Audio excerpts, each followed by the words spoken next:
There is a color that coats every person in Springfield, and in 36 years, not a single character has ever stopped to ask why. It is a specific shade of yellow, not golden, not warm like sunlight, not the cheerful lemon of a child's drawing. It is the particular yellow of jaundice. The yellow of something that has gone slightly wrong inside a body.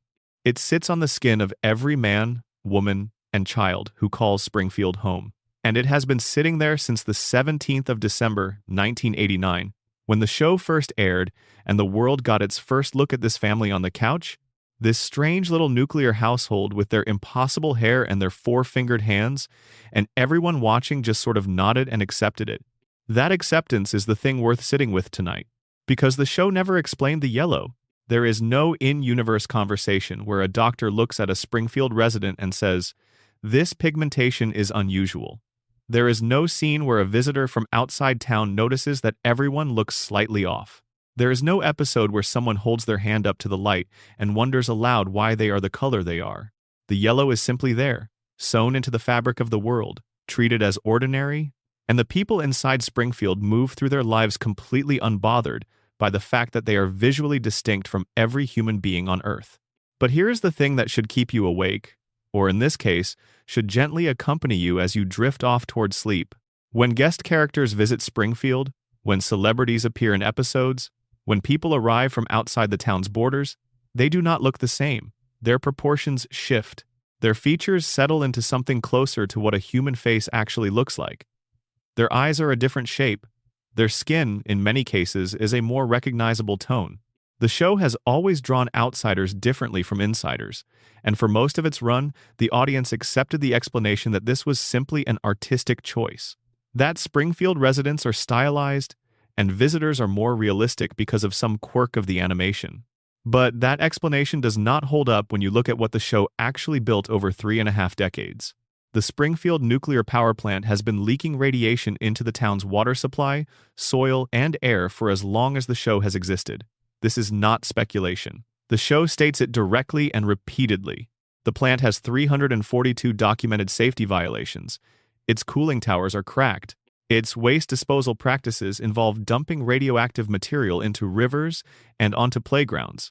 The fish in the local water supply developed a third eye, and this was treated as a story about corporate corruption, not as a wake-up call about what was happening to the people drinking the same water as the three-eyed fish.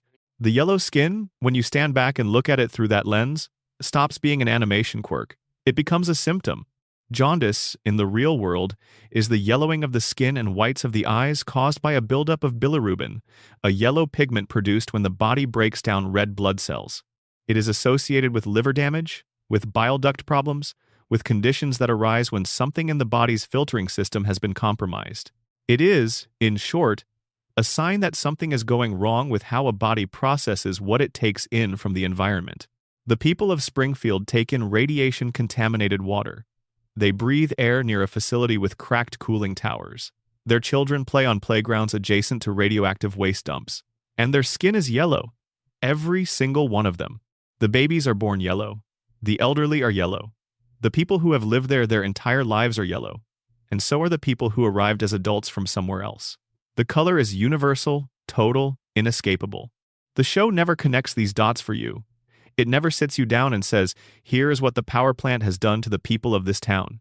But it gives you all the pieces and arranges them close enough together that the connection is impossible to ignore once you start looking. Consider the physical characteristics that accompany the yellowing.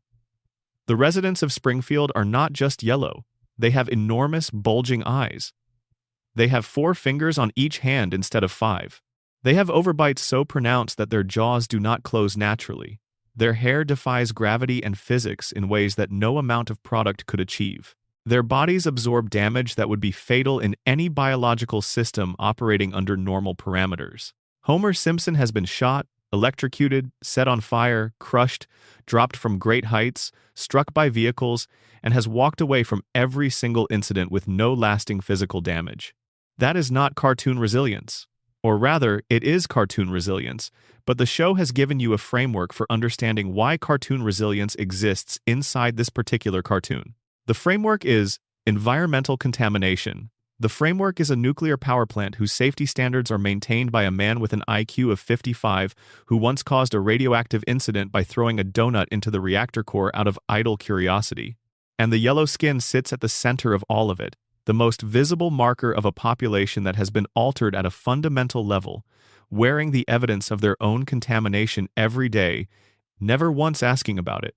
There is a particular episode, a detail the show drops and then never revisits, that crystallizes everything about the yellow skin mystery. In a Season 2 episode centered on a three-eyed fish named Blinky, there is a brief and devastating moment where the local news covers the discovery of this mutated animal, and the town watches, and a gubernatorial candidate uses the fish as evidence that the power plant is poisoning the environment, and Charles Montgomery Burns is forced to eat the fish on live television to prove it is harmless.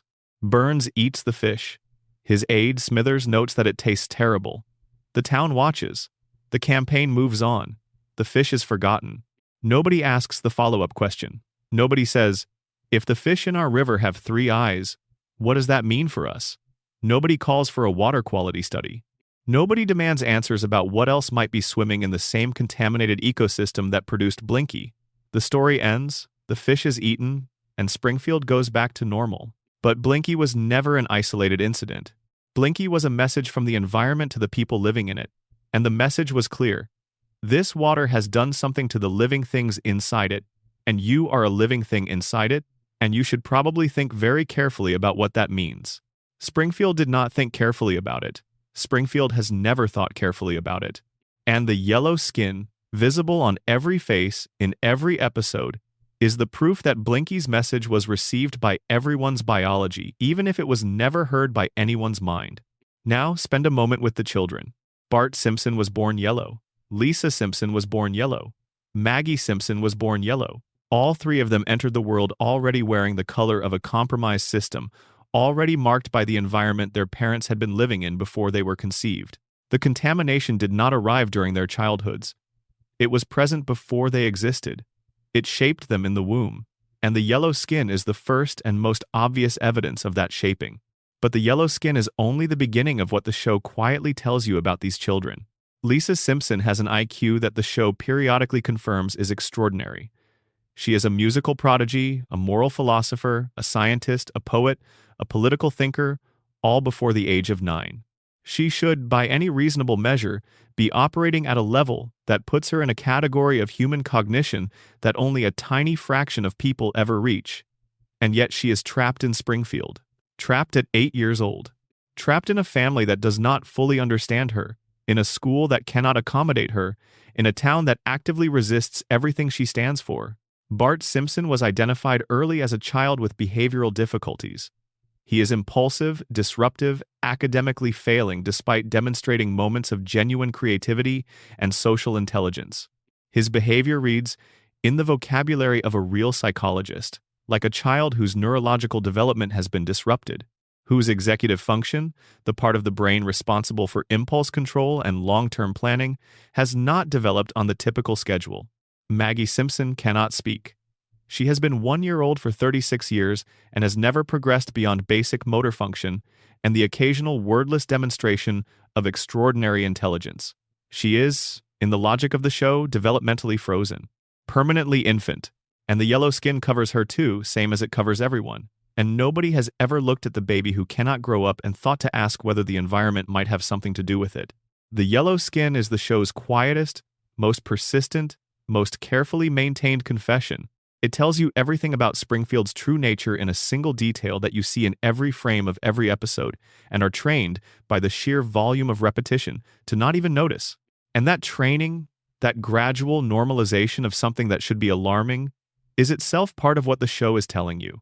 Springfield is a town where impossible things are normal, where a man lives past 140 years old and nobody questions it, where a baby commits an act of violence against a billionaire and the case is closed because no jury would convict her, where an elementary school principal turns out to have been living under a stolen identity for 2 decades and the town votes to make it illegal to acknowledge this, where fish have 3 eyes and the water is radioactive and the air near the cooling towers has been compromised for decades, and the people living inside all of this are yellow, visibly, undeniably yellow, and they have never once asked why. The normalization is the horror.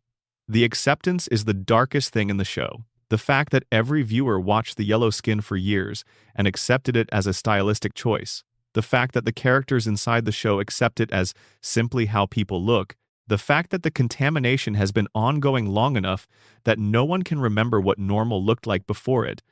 All of that is a precise and patient observation about how communities absorb damage. Towns do not realize they are being poisoned all at once. The realization does not arrive like a thunderclap. It seeps in gradually, and each incremental step is small enough to dismiss, and by the time the incremental steps have added up to something undeniable, the population has already been inside the contamination for so long that the contamination feels like normal. The yellow skin is the show's way of depicting that process in a single, persistent visual detail. It has been there since the first episode. It will be there in the last. And in all the time in between, no one in Springfield will ever stop to ask about it. That is the first secret the show hides in plain sight. And it is the simplest one. From here, the secrets get heavier. If you are watching this late at night, if you are settling in somewhere comfortable and letting this wash over you, drop a comment and tell me where you are and what time it is. I love knowing where in the world people are finding this. And if you have not subscribed yet, please do. It helps more than you know, and there is a lot more of this ahead. Section 2. Homer's brain. And the intelligence he was never supposed to have. There is a version of Homer Simpson that exists inside the show's own canon. A version that appeared for a single episode and was then deliberately erased, and this version is one of the most quietly devastating things the show ever produced. In the 12th season, in an episode that most casual viewers remember as a one-off gag, Homer discovers that there is a crayon lodged in his brain, not metaphorically. A physical crayon, pressed deep into the frontal lobe, has been sitting there since his childhood, compressing tissue, disrupting neural pathways, quietly reshaping the cognitive architecture of his mind across the entirety of his life. The crayon is removed, and the Homer that emerges from its removal is a different person entirely. He is articulate. He can follow complex reasoning and sustain intellectual engagement with ideas that previously slid off his attention like water off glass. He reads and understands what he reads. He watches the news and can process it contextually. He looks at his job, at his house, at his town, at his life, and he sees all of it with a clarity that the fog of his ordinary cognition had always obscured. He becomes capable of understanding, for the first time, what his situation actually is. And it makes him profoundly, irreversibly unhappy. The episode plays this mostly for comedy. There are jokes about Homer's sudden intelligence alienating his friends, about his new perspective making him incompatible with the social world he used to inhabit comfortably. Lenny and Carl cannot connect with the new Homer. Bar conversations that once felt natural now feel hollow.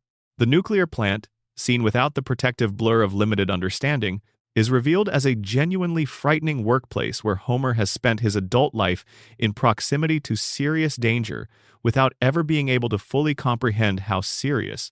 The comedy is there, the jokes land. But underneath the jokes, the episode is making an argument that is far more troubling than anything it openly states. Homer chooses to have the crayon put back. He makes a deliberate, informed decision, using the very intelligence the crayon's removal unlocked, to return himself to a state of reduced cognition. He chooses the fog. He chooses not knowing. He chooses to go back inside the comfortable dim room of his previous intelligence, because being able to see clearly turned out to be its own kind of suffering. Now hold that episode alongside everything else the show has established. Homer's IQ, in the state of crayon-reduced cognition, has been described by the show's creator as 55. That number, in real-world clinical terms, falls within the range of what psychologists and medical professionals historically categorized as mild to moderate intellectual disability. It is not a number that describes someone who is simply a bit slow or somewhat inattentive. It describes a significant and meaningful impairment in cognitive function. A man with an IQ of 55 holds the safety inspector position at a nuclear power plant. He is the person legally responsible for ensuring that one of the most hazardous industrial facilities in the region operates within safe parameters. His job, his literal documented role, is to prevent the kind of accidents that could expose the surrounding population to radiation and cause the exact kind of biological damage that the yellow skin, the four fingers, the bulging eyes, and every other visual anomaly in Springfield suggests has already been occurring for decades. Homer has held this job, without successfully performing it, for the entirety of the show's run. This is not presented as a tragedy. It is presented as a situation. Homer is the safety inspector. He sleeps at his workstation. He eats donuts during emergency alerts. He has caused several incidents through negligence and inattention, and the show treats all of this as the premise from which comedy flows. The horror of it, the real existential weight of a cognitively impaired man being placed in charge of containing a radioactive facility, is neutralized by the laugh track and the bright colors and the way Homer bounces back from everything. But the crayon episode asks you to hold a much more uncomfortable thought. What if Homer's cognitive impairment was not an accident? The crayon arrived in his brain when he was a child. The show does not give a detailed account of how it got there. It simply establishes that it has been there, undiscovered, for decades, and that every doctor Homer ever visited in Springfield, across his entire childhood and his entire adult life, failed to detect it. A foreign object, lodged in the brain, producing measurable effects on cognition and behavior, went unnoticed by every medical professional in a town with a hospital and functioning medical infrastructure. Either the doctors in Springfield are comprehensively incompetent, which is possible given everything else the show establishes about the town's institutional failure, or someone new. If the medical establishment in Springfield is influenced by the power plant's owner, if Burns's money and influence extends into healthcare the way it extends into politics and law enforcement and the school system, then the crayon's continued presence in Homer's skull stops being an oversight. It becomes a policy decision. A cognitively impaired safety inspector is a better outcome for Burns than a competent one. A safety inspector who cannot understand the implications of what he is seeing, who cannot recognize violations as violations, who will not know to report the cracked cooling towers and the luminous rats and the radioactive waste being used as a paperweight, is worth infinitely more to Burns than someone capable of doing the job properly. The German investors who briefly owned the plant understood this instantly. The first thing they did when they acquired the facility was fire Homer. The second thing they did was request a comprehensive safety assessment. The cost of bringing the plant up to code was so enormous it nearly destroyed the company. Burns bought the plant back and rehired Homer within the same transaction. Homer's incompetence is not a side effect of Burns's management. Homer's incompetence is a feature of it. Burns needs Homer to be exactly who Homer is, which means Burns needs Homer's brain to remain exactly as impaired as it has been. And the crayon, sitting undiscovered in the frontal lobe of a man who visits Springfield's doctors regularly, in a town that is owned in every meaningful sense by the man who benefits from Homer's impairment, is the detail that makes the whole architecture visible. Now, go further. Because the intelligence Homer demonstrates when the crayon is removed is not just enough to make him functional or competent. The episode establishes that without the crayon, Homer is genuinely intelligent, meaningfully, measurably above average. He can engage with complex problems, understand systems, see connections between things that his ordinary cognition would miss entirely. He is, without the crayon, a person capable of looking at Springfield and understanding exactly what Springfield is. Which means that the Homer who exists for the vast majority of the show's run, the lovable buffoon, the man who stumbles through disaster and somehow survives, the father who means well and gets everything wrong, the employee who sleeps through emergencies and laughs when told about his own brain damage, is not the real Homer. The real Homer is the one who lasted for a single episode, looked at his life with clear eyes, and found what he saw unbearable. And this is where the show, without ever stating it directly, breaks your heart a little.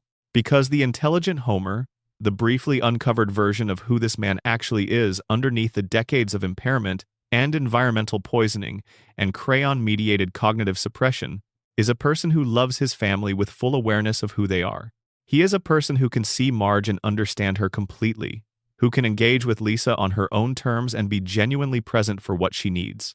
Who can look at Bart and understand the difference between a child who is struggling and a child who is simply bad? And he chooses to give that up. He walks back into the fog, because the fog is kinder than the clarity. Because being smart in Springfield is its own form of suffering.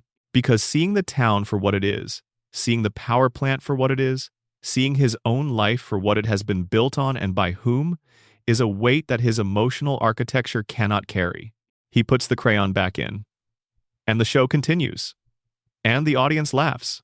And in the background, Somewhere in the narrative infrastructure of the episode, there is a version of Homer Simpson who understands everything about his own situation and has decided that understanding is the worst thing that ever happened to him.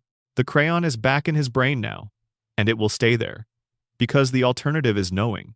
But here is the piece of this that the episode does not quite get to: the layer underneath the layer. The intelligence that Homer demonstrates when the crayon is removed, the clarity and the comprehension and the ability to see his world as it actually is, that was always there.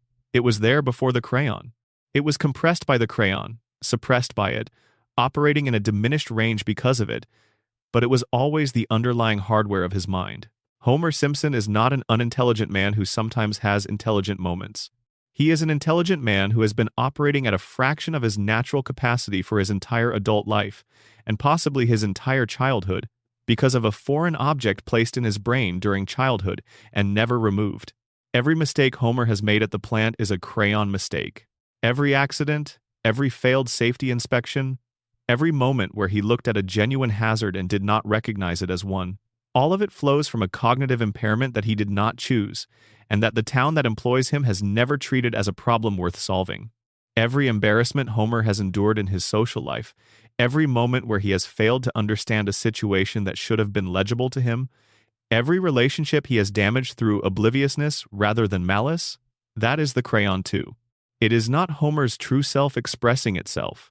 It is Homer's true self being suppressed, being kept small and manageable, and incapable of the kind of clear-eyed assessment that might lead a man to ask uncomfortable questions about his workplace, his employer, his town, and the invisible systems that have shaped his entire existence.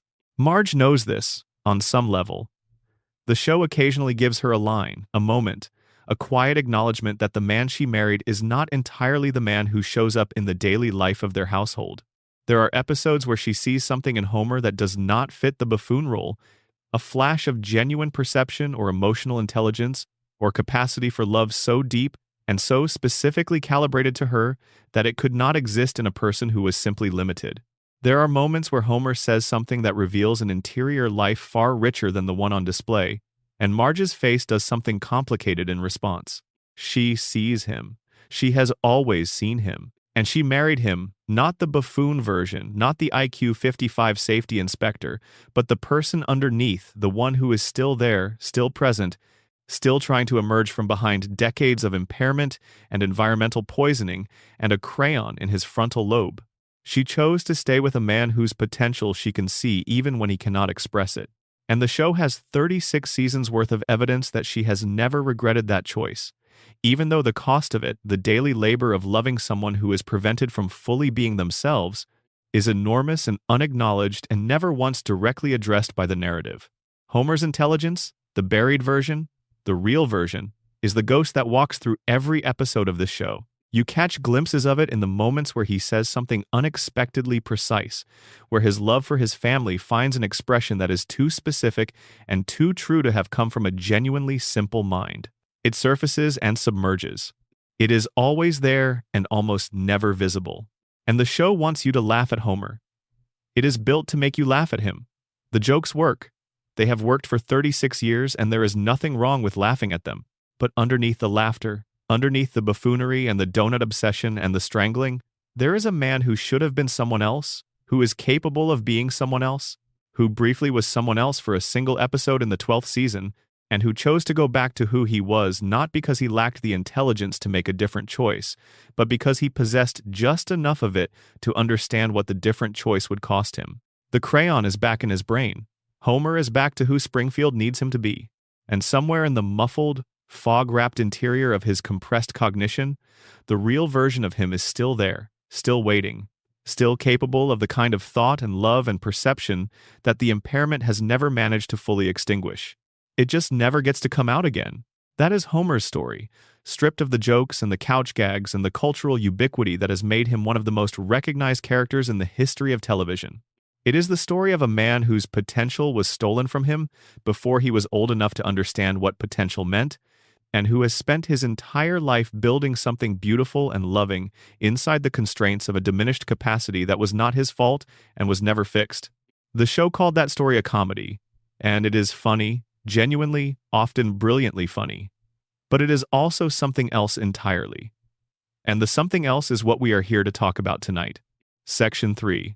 Marge Simpson and the woman holding a collapsing world together. When people talk about The Simpsons, they talk about Homer, they talk about Bart, they talk about Lisa's intelligence and Maggie's silence, and Burns's immortality, and the three-eyed fish, and the predictions, and the floating timeline. They talk about everything except the person who is, in every meaningful structural sense, the reason the family exists at all. Marge Simpson does not have a catchphrase. She does not have a moment of cultural ubiquity equivalent to Homer's particular sound of panic or Bart's declaration of his own menace. She does not have the saxophone or the slingshot or the power plant or the pacifier. What she has is the house. What she has is the family.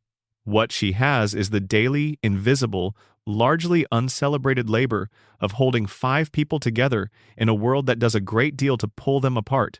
And the show, across 36 seasons, has treated this labor as a background condition rather than a story. This is worth examining slowly, because the choice to treat Marge's contribution as ambient, as simply the water in which the Simpson family swims, rather than as the active, ongoing achievement it actually represents, is itself a statement the show is making. It is saying that this kind of work, the emotional management, the domestic maintenance, the constant recalibration of relationships and needs and conflicts, is simply what a woman like Marge does. It is expected. It does not require acknowledgement because it is baseline. It is the floor beneath everything else, and you do not typically notice the floor until it gives way. The show occasionally makes Marge's sacrifice visible. There are episodes where she reaches a limit, where the patience that defines her public face cracks, and something more complicated comes through. The episode where she develops a gambling addiction is one of the more honest things the show ever did with her character, because it gave her a private space that was entirely her own, a space where she was not managing anyone else's needs, not absorbing anyone else's chaos, not holding anything together. The casino was the one place where Marge Simpson could exist without being needed, and she developed an addiction to it almost immediately, which tells you something true and a little painful about what the experience of not being needed meant to her. But that episode ends with Marge addressing the addiction and returning to her role, and the show moves on. Because the show always moves on. The Simpsons reset, and Marge goes back to being the floor. Consider what Marge's daily life actually consists of. When you lay it out plainly, she wakes up in a household that generates, on a regular basis, the kind of chaos that would challenge a professional crisis manager. Her husband is cognitively impaired, emotionally volatile, physically indestructible, but socially unpredictable. Her eldest child is a chronic rule violator with impulse control issues and a long documented history of institutional conflict. Her middle child is a moral and intellectual prodigy who is also chronically isolated, frequently dismissed by the adults around her, and carrying a weight of frustrated idealism that no 8-year-old should be carrying. Her youngest child is an infant who cannot communicate verbally and who has, on at least one documented occasion, shot a billionaire. Marge manages all of this.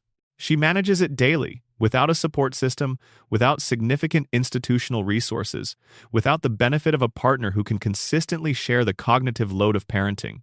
Homer loves his children completely and genuinely, but Homer's capacity for the sustained, organized, emotionally attentive work of managing a household is limited in ways that the show depicts constantly and that Marge navigates without complaint.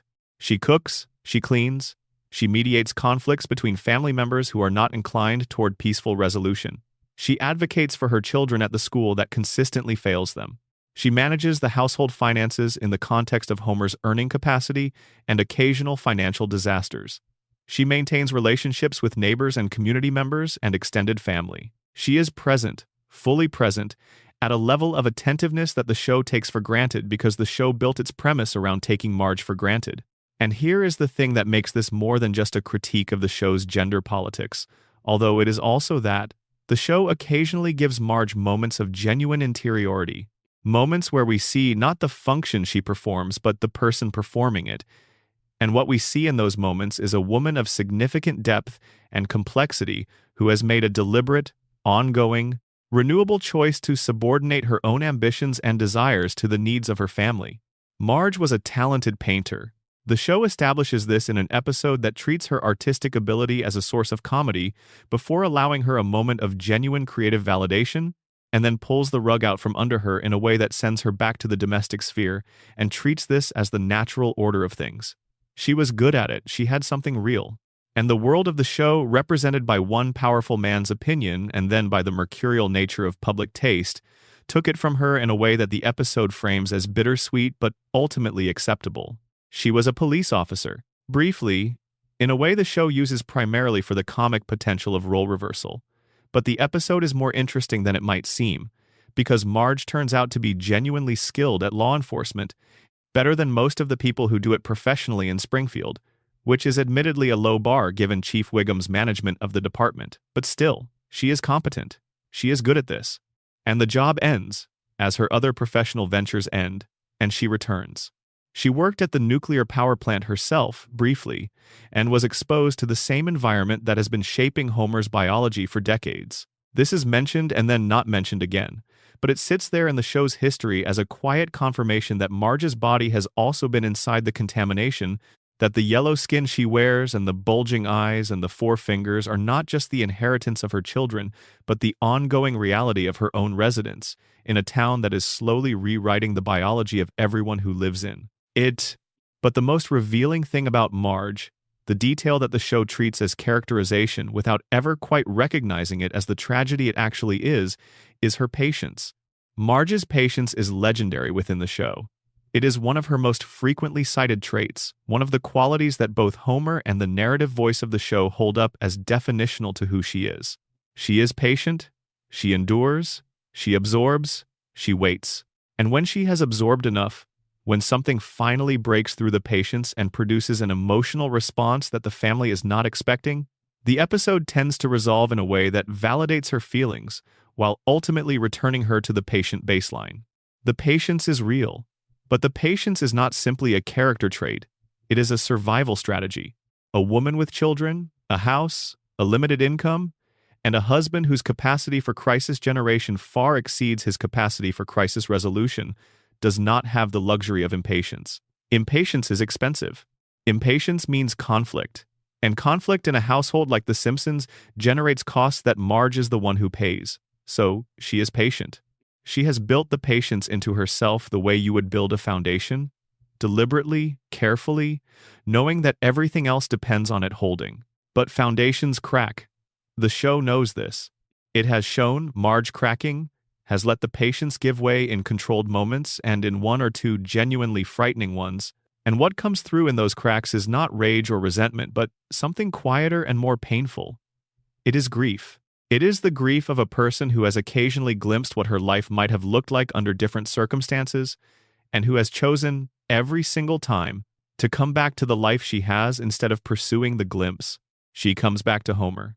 This is the central emotional fact of the show, and it is also the thing the show handles most carefully and most honestly. Marge chooses Homer. She chooses him in the full knowledge of who he is, the impairment and the accidents and the moments of spectacular failure and the 101 ways in which he does not meet the standard that her patience is always quietly working toward. She chooses him because the person she can see inside him, the person the crayon has been preventing from fully emerging, is someone she loves at a level that the show can only gesture toward rather than directly describe. Her love for Homer is the most fully realized relationship in the show, and it is rarely treated as the extraordinary thing it actually is. It is presented as a given, as a background constant, as the gravitational field that holds the family in orbit. But love of that specificity and that durability is not a given, it is an achievement. It is something Marge has built and maintained through choices that cost her things the show is careful not to fully enumerate. What did she want before Homer? The show occasionally flashes back to Marge's youth, to the person she was before the house on Evergreen Terrace and the 3 children and the decades of patient management. She was smart, she was thoughtful. She had political awareness and social consciousness and a sense of humor that surfaced more readily before it was domesticated by circumstance. She was a person becoming someone, and the direction she was heading was not predetermined by the life she ended up living. She chose the life. And she keeps choosing it, episode after episode, season after season. But the choosing is not free. The choosing costs her the other versions of herself, the painter, the police officer, the person who might have found a different kind of satisfaction in a world that had more room for her complexity. The show gives her the house and the family and Homer's love, and the children's dependence and the neighborhood and the community. It gives her all the things that make her life meaningful and all the things that make her life smaller than her potential. And Marge holds all of it because she is the floor. Because if she does not hold it, it does not hold. Because the Simpson family's survival depends, every episode, on the daily and largely invisible labor of a woman whose story the show has spent 36 seasons treating as the context in which the real stories happen. That is Marge's secret. Not that she is unhappy, because the show is careful to establish that she is not simply unhappy, but that the life she has built is both exactly what she chose and a measure below what she might have been capable of building, and that she knows this, quietly, and has made her peace with it, and keeps making her peace with it. Every morning when she gets up to start the day, before anyone else is awake, the house needs her, the family needs her. Homer needs her in ways that are both larger and smaller than what she might have wanted from a partner. And Marge Simpson, the floor beneath everything, the foundation the show never fully examines, keeps showing up. She always keeps showing up. Section 4. Bart Simpson and the weight of being the funny one. There is a scene in one of the show's early seasons, tucked inside an episode that is primarily remembered for something else entirely, where Bart Simpson is sitting alone in his room. And the scene is quiet in a way that Bart Simpson scenes almost never are. There is no prank in progress. There is no authority figure to antagonize. There is no audience to perform for. It is just Bart in his room, and for a moment the show lets him be still. And in the stillness, without the performance, without the skateboard and the slingshot and the mischief that defines him in every other context, he looks like a child who is carrying something heavy. The moment passes. The episode continues. The joke arrives, and the laugh track responds, and Bart goes back to being Bart, the menace, the underachiever, the one the teachers have given up on and the principal has a file for, and the community has written off before he was old enough to write himself. But the moment was there, and the show keeps putting those moments in, quietly, in between the chaos, and never quite connecting them into the argument they add up to. Bart Simpson is 10 years old. He has been 10 years old for 36 years, which means he has been absorbing the consequences of being 10 years old, the particular vulnerability and volatility and unfinishedness of that specific developmental stage, without the relief of the birthday that would let him move past it. He is perpetually on the edge of adolescence without ever reaching it, perpetually in the territory between childhood and something more, and that permanent in-between is part of what makes his story so quietly devastating when you look at it directly. He is failing school. This is stated repeatedly, treated as a joke, and never addressed as the serious indicator it would be in any real child's life. A 10-year-old who is consistently failing academically is a child in distress. A child whose learning needs are not being met, whose relationship with institutional education has broken down to such a degree that the institution has stopped trying to reach him and has settled for managing him. Bart is managed by Springfield Elementary the way you would manage a recurring natural disaster, with resignation, with minimal effort at prevention, and with the expectation that the damage will be contained rather than prevented.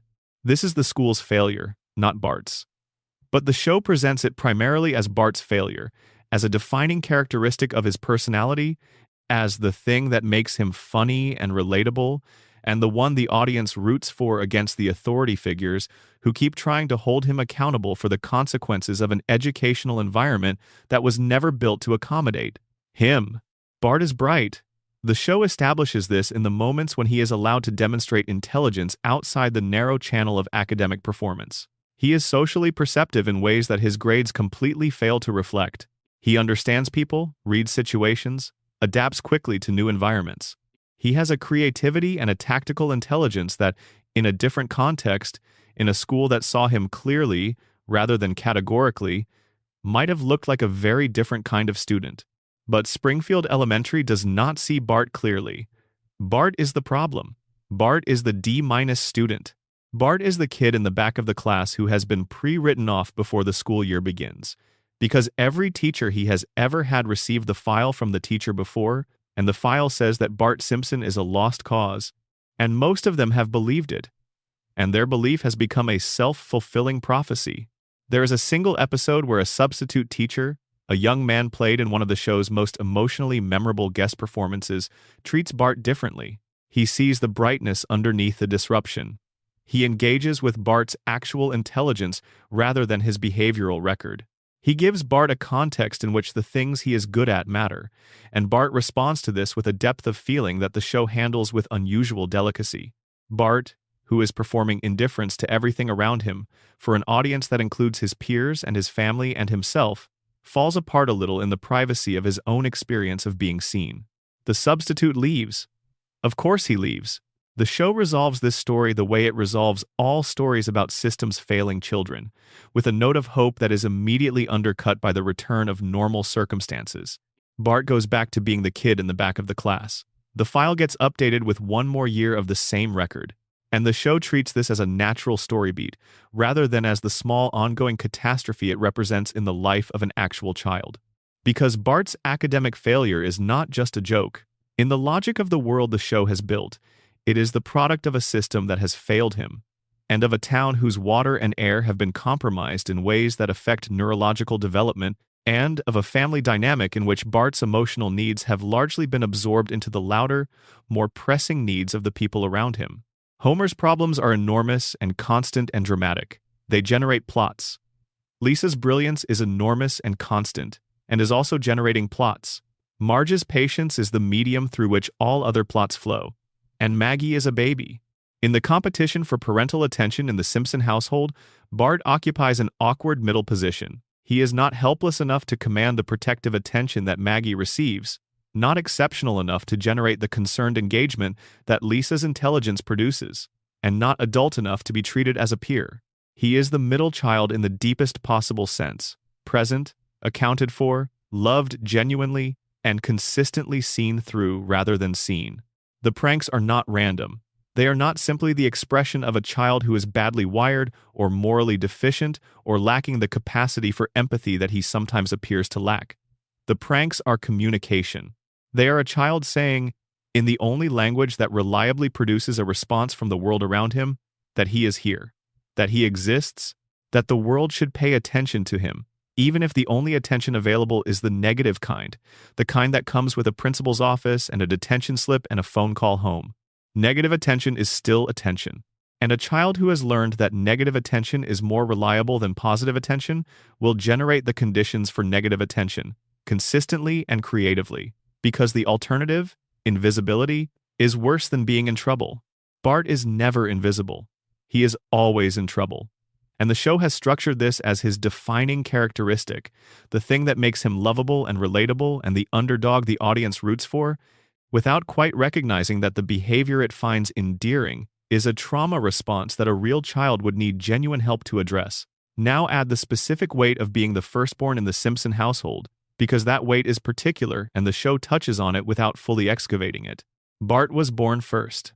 Bart was the child Homer and Marge brought into a world before they had any idea what they were doing, before they had any system or structure for parenting, before they had worked out the dynamic between themselves as parents, in the way that parents of multiple children eventually do. He was the experiment. He was the child who taught them how to be parents, which means he was also the child on whom the learning curve landed most heavily. Homer, in the early seasons, struggled with Bart specifically. The relationship between them is the most fraught in the show, full of genuine love that periodically expresses itself as frustration, as disappointment, as the kind of anger that comes from seeing your own worst qualities reflected back at you by someone who is small and dependent, and who will remember how you responded to seeing those qualities in them. Homer sees himself in Bart. The show makes this explicit. Homer was Bart. He was the boy who failed school, who antagonized authority, who communicated through disruption rather than words, who was written off by the people around him as a lost cause. The difference is that Homer had his mother taken from him when he was young, and the loss shaped him in ways that the show eventually, painfully, makes visible. Bart still has Marge. Bart's losses are subtler and more systemic, and harder to point to directly. But they are real. The loss of being seen in school. The loss of being the child that the educational system gave up on. The loss of the substitute teacher who left. The loss of the potential that the system's failure has consistently prevented him from expressing. These are the particular losses of a child who is told by the institutions around him, in ways that accumulate over years, that he is not worth the investment of seeing clearly. And Bart carries all of this under the performance. under the pranks and the catchphrases and the skateboard and the attitude. He carries it into every classroom and every principal's office and every family dinner and every episode. He is funny, genuinely funny, often brilliantly funny, because the show is brilliantly written and because the character has been given a voice and a presence that transcends the limitations of what the narrative has actually done with his story. But he is also a boy who has never been adequately seen by the world he lives in a town that is slowly poisoning its residents, in a school that gave up on him before he started, in a family that loves him completely and understands him incompletely, doing what children do when the world offers them no adequate way to say what they need to say. He makes noise, he causes trouble, he performs rebellion because rebellion is the one thing that consistently produces a response. And the show has laughed at this for 36 years, and so has the audience. And there is nothing wrong with the laughter, because the show is funny and Bart is funny and the comedy has value. But underneath the funny, if you are willing to stay with it, there is a 10-year-old boy who has been waiting for someone to stop laughing long enough to ask him what he actually needs. Nobody in Springfield asks Bart what he needs. And the show never quite gets there either. It comes close, in the episodes that let him be still for a moment, that pull back the performance and let you see the child underneath. But the episodes always end. The jokes arrive. The performance resumes. Bart goes back to being Bart, the funny one, the menace, the underachiever, the one everyone is still, despite everything, rooting for. He deserves the rooting. He deserves considerably more than that. But in Springfield, rooting is usually the most that's on offer. Section 5. Lisa Simpson's isolation and the price of being right. Lisa Simpson is 8 years old, and she is the loneliest character in the history of American animated television. This is not an exaggeration. It is a description of what the show has been building with her character across 36 seasons, quietly and consistently, and without ever quite making it the explicit subject of an episode, because making it explicit would require the show to grapple with the full implications of what it has created. An 8-year-old genius, trapped in a town and a family and a school and an institutional world that has no framework for what she is, carrying the specific and particular loneliness of being the smartest person in every room she has ever entered, and knowing, at some level, that this will probably always be true. The show began with Lisa as a prodigy and has expanded that premise across the run in ways that have made her simultaneously more impressive and more isolated. She plays jazz saxophone at a level that would be remarkable in an adult musician. She has a grasp of ethical philosophy that puts her in regular conflict with the pragmatic compromises of daily life in Springfield. She understands science, literature, politics, environmental issues, and social justice at a level that the adults around her rarely match.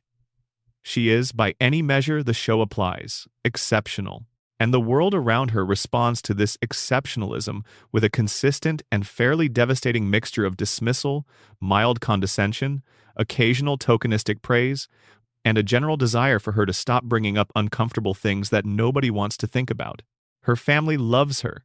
This is important, and the show handles it honestly. The Simpsons love Lisa. Homer loves her with a specific and touching tenderness that the show allows him in moments that break through the buffoonery and reveal the person he could have been. Marge loves her with a steadiness that never wavers, even when Lisa's convictions produce situations that Marge would personally have avoided. Even Bart, who communicates love primarily through provocation, has moments with Lisa that are among the most genuinely affecting the show has produced. But love is not the same as understanding. And understanding is what Lisa needs most, and gets least. She has had one friend who really saw her, a girl named Janie who appears and disappears from the narrative without much structural consequence, a series of adults who briefly connected with her before circumstances removed them from her life, a recurring relationship with substitute teachers and academic mentors that always resolves in departure, because the people who can meet Lisa where she is are never the people who stay in Springfield. Springfield does not retain the kind of people who can give Lisa what she needs. It exports them, or they leave of their own accord, or they exist briefly in episodes that end, and then Lisa is alone again. The most honest episode the show ever produced about Lisa's loneliness is one that takes the form of a fantasy. The Season 6 episode that flashes forward to Lisa at 25, engaged to be married, returning to Springfield for a visit. In that imagined future, Lisa is surrounded by people who understand her. She has found her community, her intellectual peers, the life that Springfield could not provide for her. And the episode is warm and lovely, but it is also, on reflection, a fantasy that the show constructed specifically to give Lisa something it knew it could not actually give her within its own premise. Because the premise requires Lisa to be 8, the premise requires her to stay in Springfield. The premise requires her to be there next episode, and the episode after that, still 8, still isolated, still the only person in her school, her household, and her community who is operating at the cognitive and ethical level she is operating at, still carrying the weight of seeing clearly in a place that has organized itself around not seeing clearly. The weight of seeing clearly in Springfield is substantial. This is the town that voted to criminalize truth. This is the town that looks at a three-eyed fish and does not draw the obvious conclusion. This is the town where the people in charge of protecting residents from environmental harm are in the pocket of the person causing the environmental harm. And Lisa sees all of this, with the full clarity of a mind that has not been dulled by the radiation and the crayon, and the decades of comfortable collective denial. She sees it, and she says something about it, and the world around her mostly does not respond to what she says except to be mildly annoyed by it. The saxophone is the most important detail in her characterization, and the show handles it with more care than it handles almost anything else. The saxophone is where Lisa goes when the world becomes too much. It is her private language, the medium through which she can express the things that her intelligence and her ethical convictions have no adequate verbal form for. When she plays, she is not trying to communicate with Springfield. She is not trying to convince anyone of anything.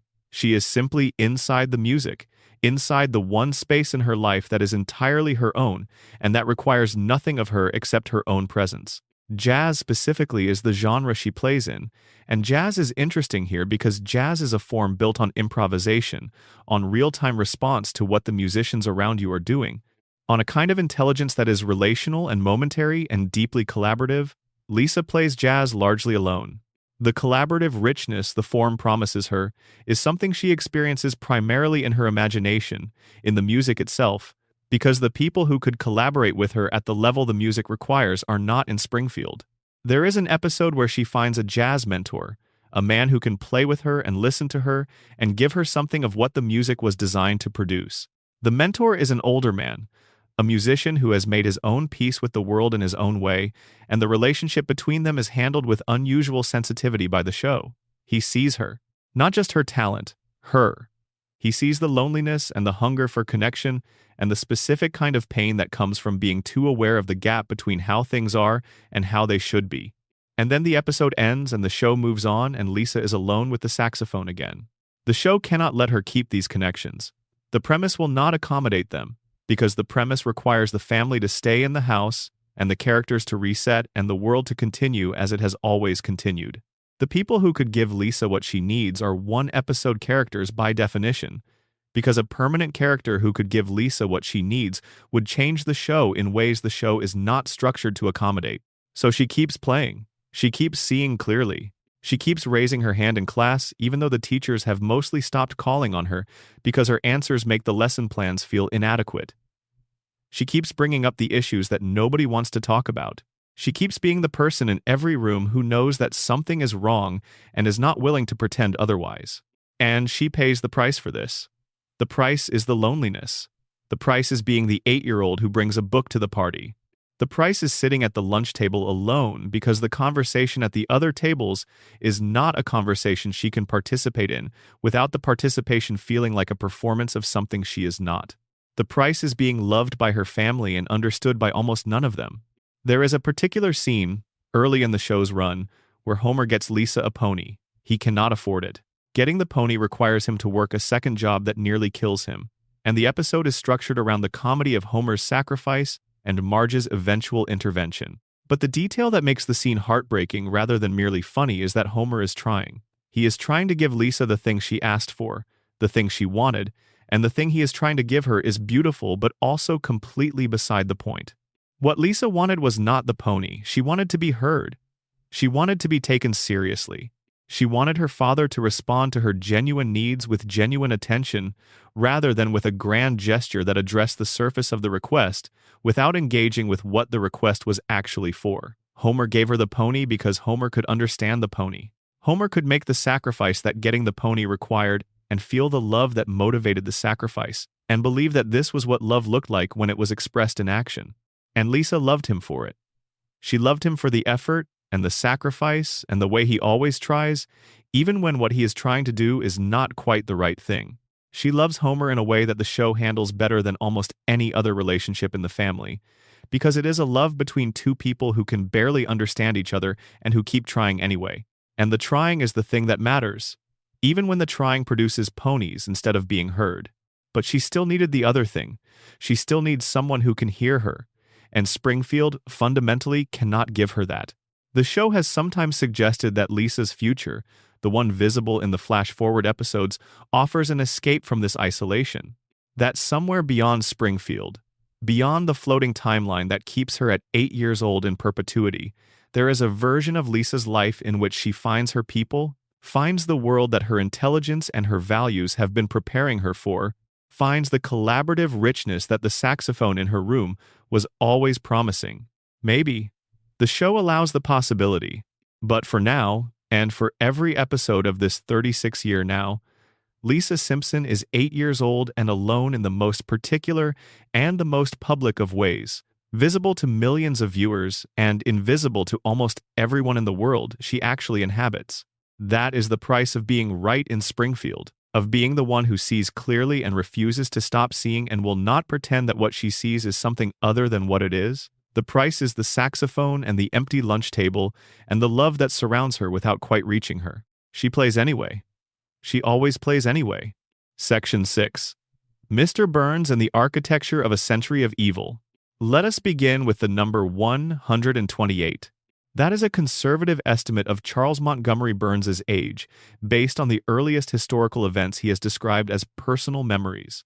A more generous reading of the show's continuity would place him older still, perhaps as old as 140, depending on which episodes you include and how strictly you interpret the timeline. By any calculation, Burns has been alive for longer than most of the institutions that govern the society he operates within, and he has been accumulating power for that entire span of time with a consistency and a patience that has no equivalent in the show or perhaps in the history of television antagonists. He remembers the Spanish-American War, not as history, as an event that happened during his lifetime. He has referenced the Gilded Age not as a period he studied, but as a period he lived through, a time he experienced firsthand, a social and economic world that shaped him in the years when he was young enough to be shaped. He attended Yale. He served in the Second World War in a capacity the show depicts as morally compromised at best, which, for Burns, is a relative distinction, since his moral compass has always pointed toward a direction the conventional moral vocabulary does not quite have a name for. He is, by the time the show's present catches up with him, a man who has outlived essentially everyone who might have remembered him as he was before he became what he is. There are no contemporaries. There are no peers. There is no one alive who knew him before the wealth was absolute and the power was total, and the habits of century-long dominance had compressed whatever he originally was into the precise and terrifying thing he has become. He runs the Springfield nuclear power plant. He has run it since before anyone working there was born. He runs it with a combination of active negligence and strategic inattention that has produced the contamination the radiation theory points to as the source of Springfield's biological anomalies, and he has maintained this operation through decades of regulatory failure and community passivity and the careful cultivation of exactly the kind of workforce that will not report what it sees. Homer is the most famous example, but Burns's approach to staffing is systemic. The plant is populated with employees whose combination of cognitive limitation, economic desperation, and institutional loyalty makes them unlikely to constitute a meaningful threat to the operation. Burns does not hire people who might ask questions. He retains people who cannot ask questions, or who cannot connect the questions they are asking to the answers that might implicate him, or who understand that asking certain questions in Burns's Springfield is a form of professional and social self-destruction. Smithers is the exception to this pattern, and Smithers is the exception that illuminates the rule. Smithers is not cognitively limited. He is, in fact, quite intelligent, organized, perceptive, and capable of the kind of complex management and institutional navigation that the plant's operation requires. He is also completely devoted to Burns in a way that removes him as a threat. Smithers' intelligence is in service of Burns' survival, not opposed to it. His knowledge of the plant's violations, the illegal dumping, the cracked cooling towers, the incidents that were covered up, is balanced against his absolute unwillingness to use that knowledge against the man he is devoted to. Burns knows this. Burns has always known this.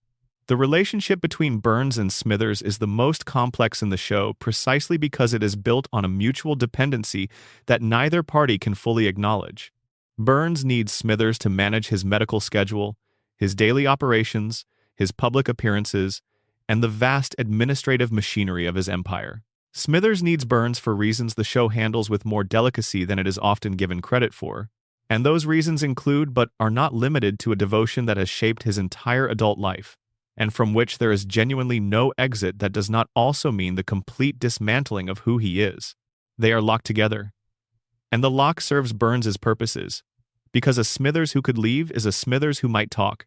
Now consider the biological question, the one the show keeps circling without landing on. Burns survives.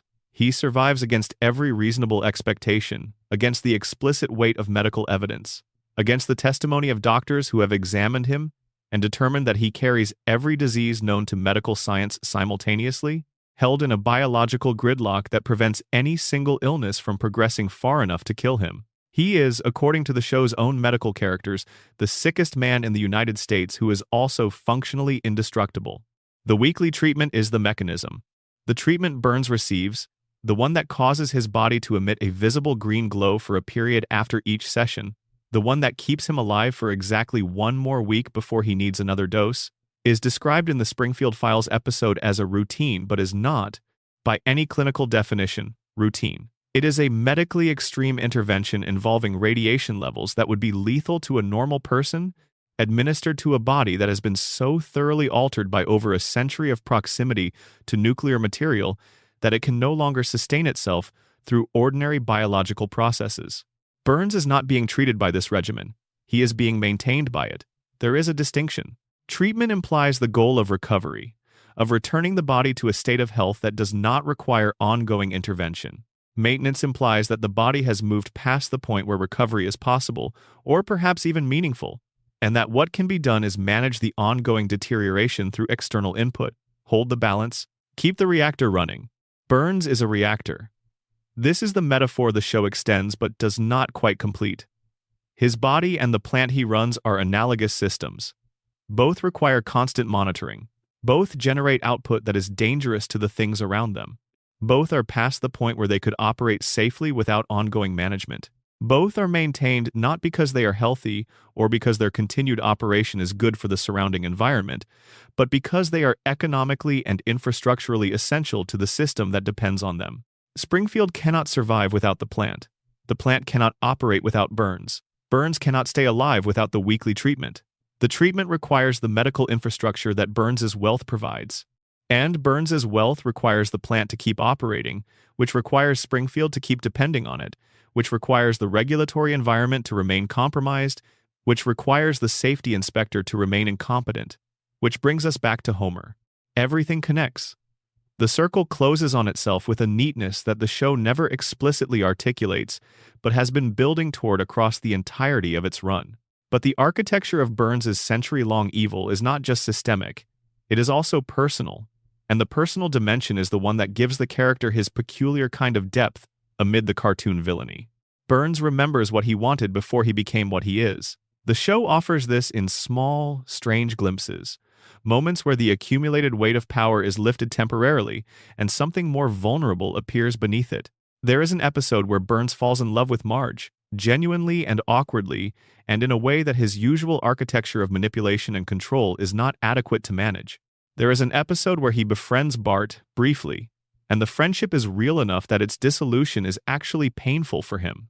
There is an episode where he loses his fortune entirely and discovers that without the money and the power and the infrastructure of empire, he is a frail, frightened old man who does not know how to exist in a world that does not bend itself around his will.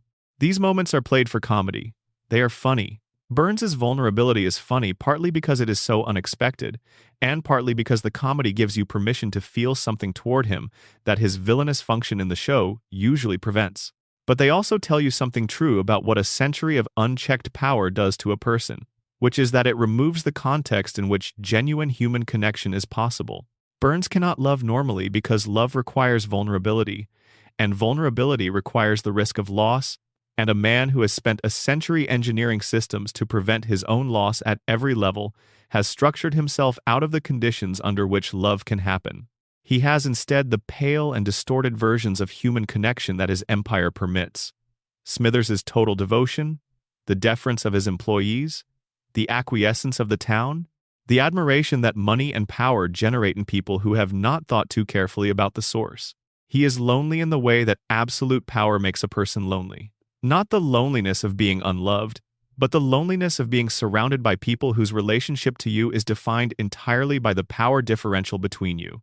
When everyone defers, genuine connection is impossible. When everyone is afraid of you, their kindness means nothing. Burns has had everything for over a century, and what he has not had, what the machinery of his empire has systematically prevented, is an equal. His relationship with Homer is one of the most interesting dynamics in the show for this reason. Homer is, in the hierarchy of Burns's world, as far below him as a person can be. Economically dependent, cognitively limited, professionally negligible, a man Burns cannot even reliably remember the name of despite decades of employment. Homer should be invisible to Burns in the way that the water coming out of the tap is invisible, present, functional, beneath notice. And yet Homer keeps appearing in Burns's life in ways that resist the invisibility. Homer saves Burns's life. Homer befriends Burns in moments when Burns is cut off from his usual power. Homer's sheer indestructible presence, his inability to be dismissed permanently regardless of how many times Burns tries to dismiss him, his capacity for a kind of love and connection that Burns cannot replicate through any of his usual methods, makes Homer the one person in Springfield who consistently pierces the armor. Burns does not know what to do with Homer. This is one of the show's most quietly funny and most quietly illuminating dynamics.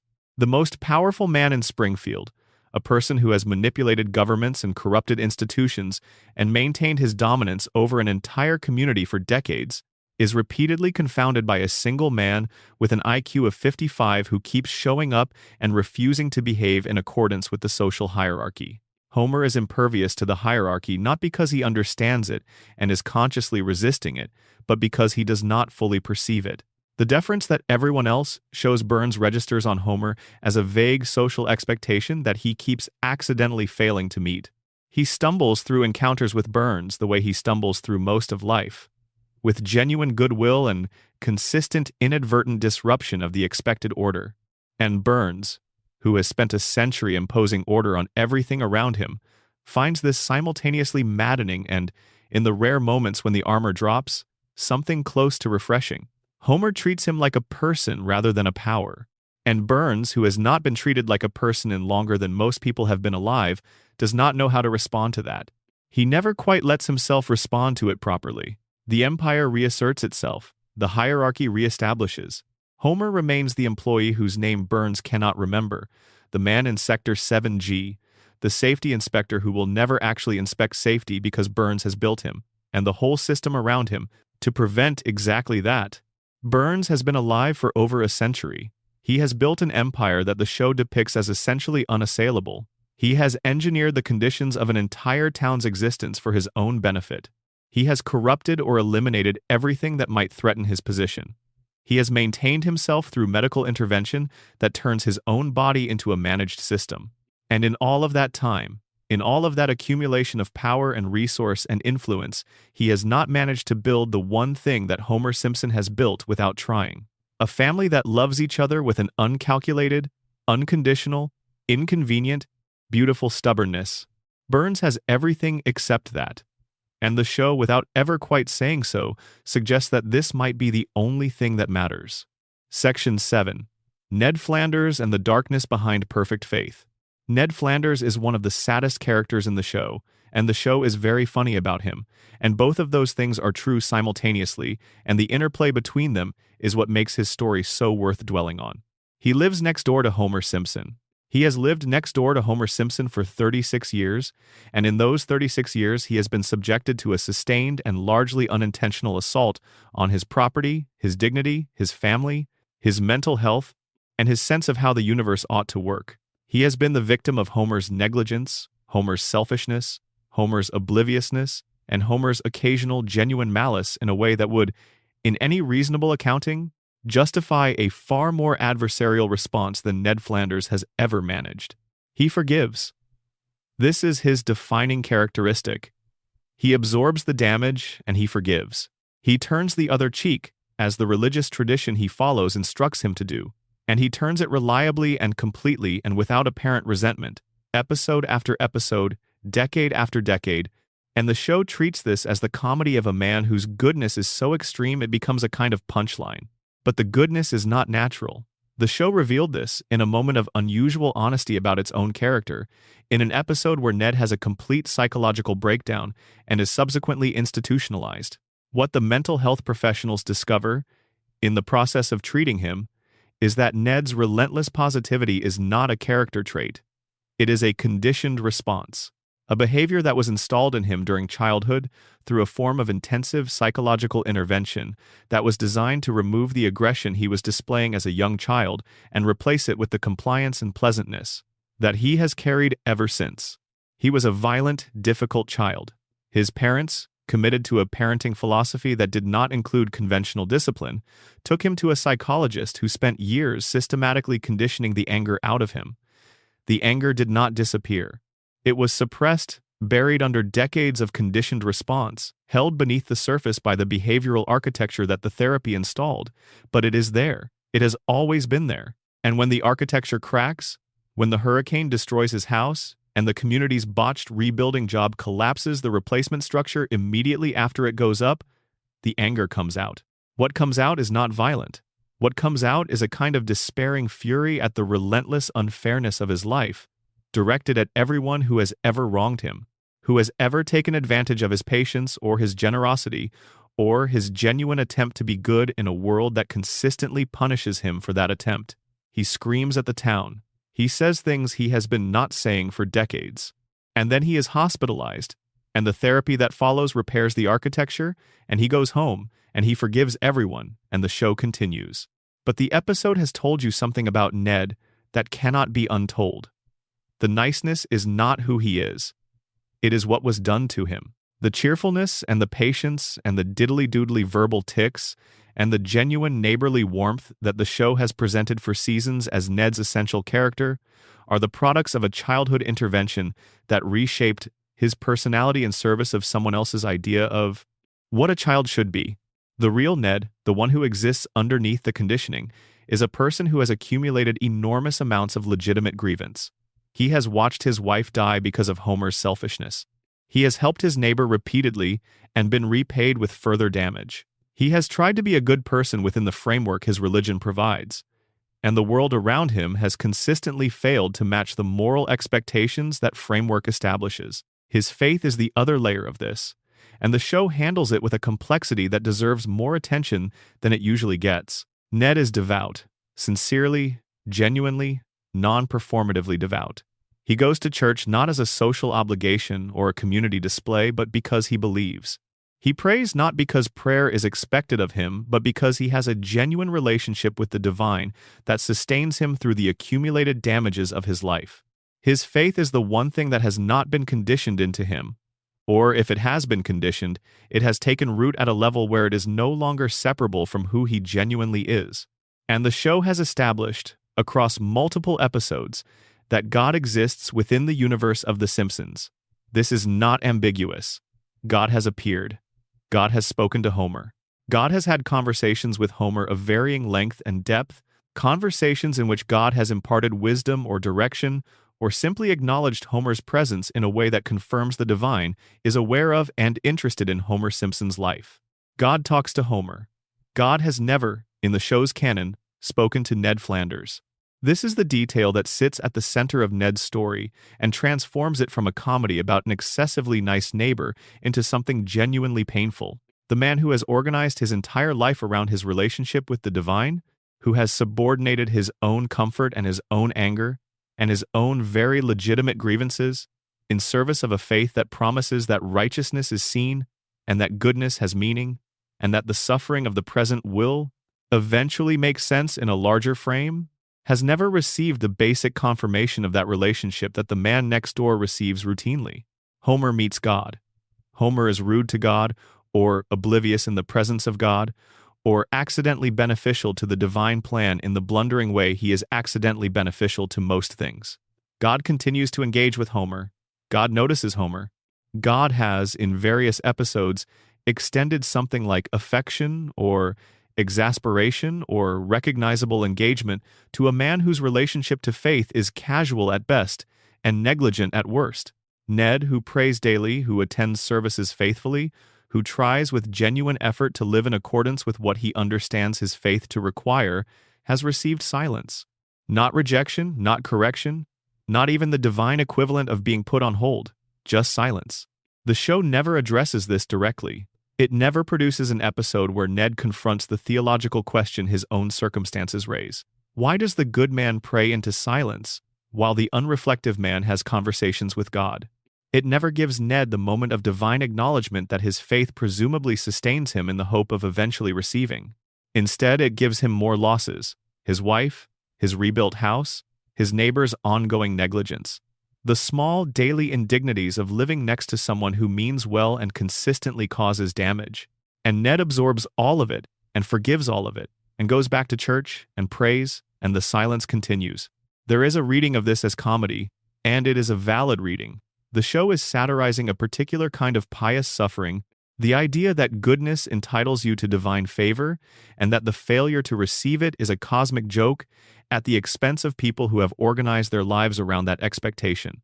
This is a legitimate satirical target, and the show hits it accurately.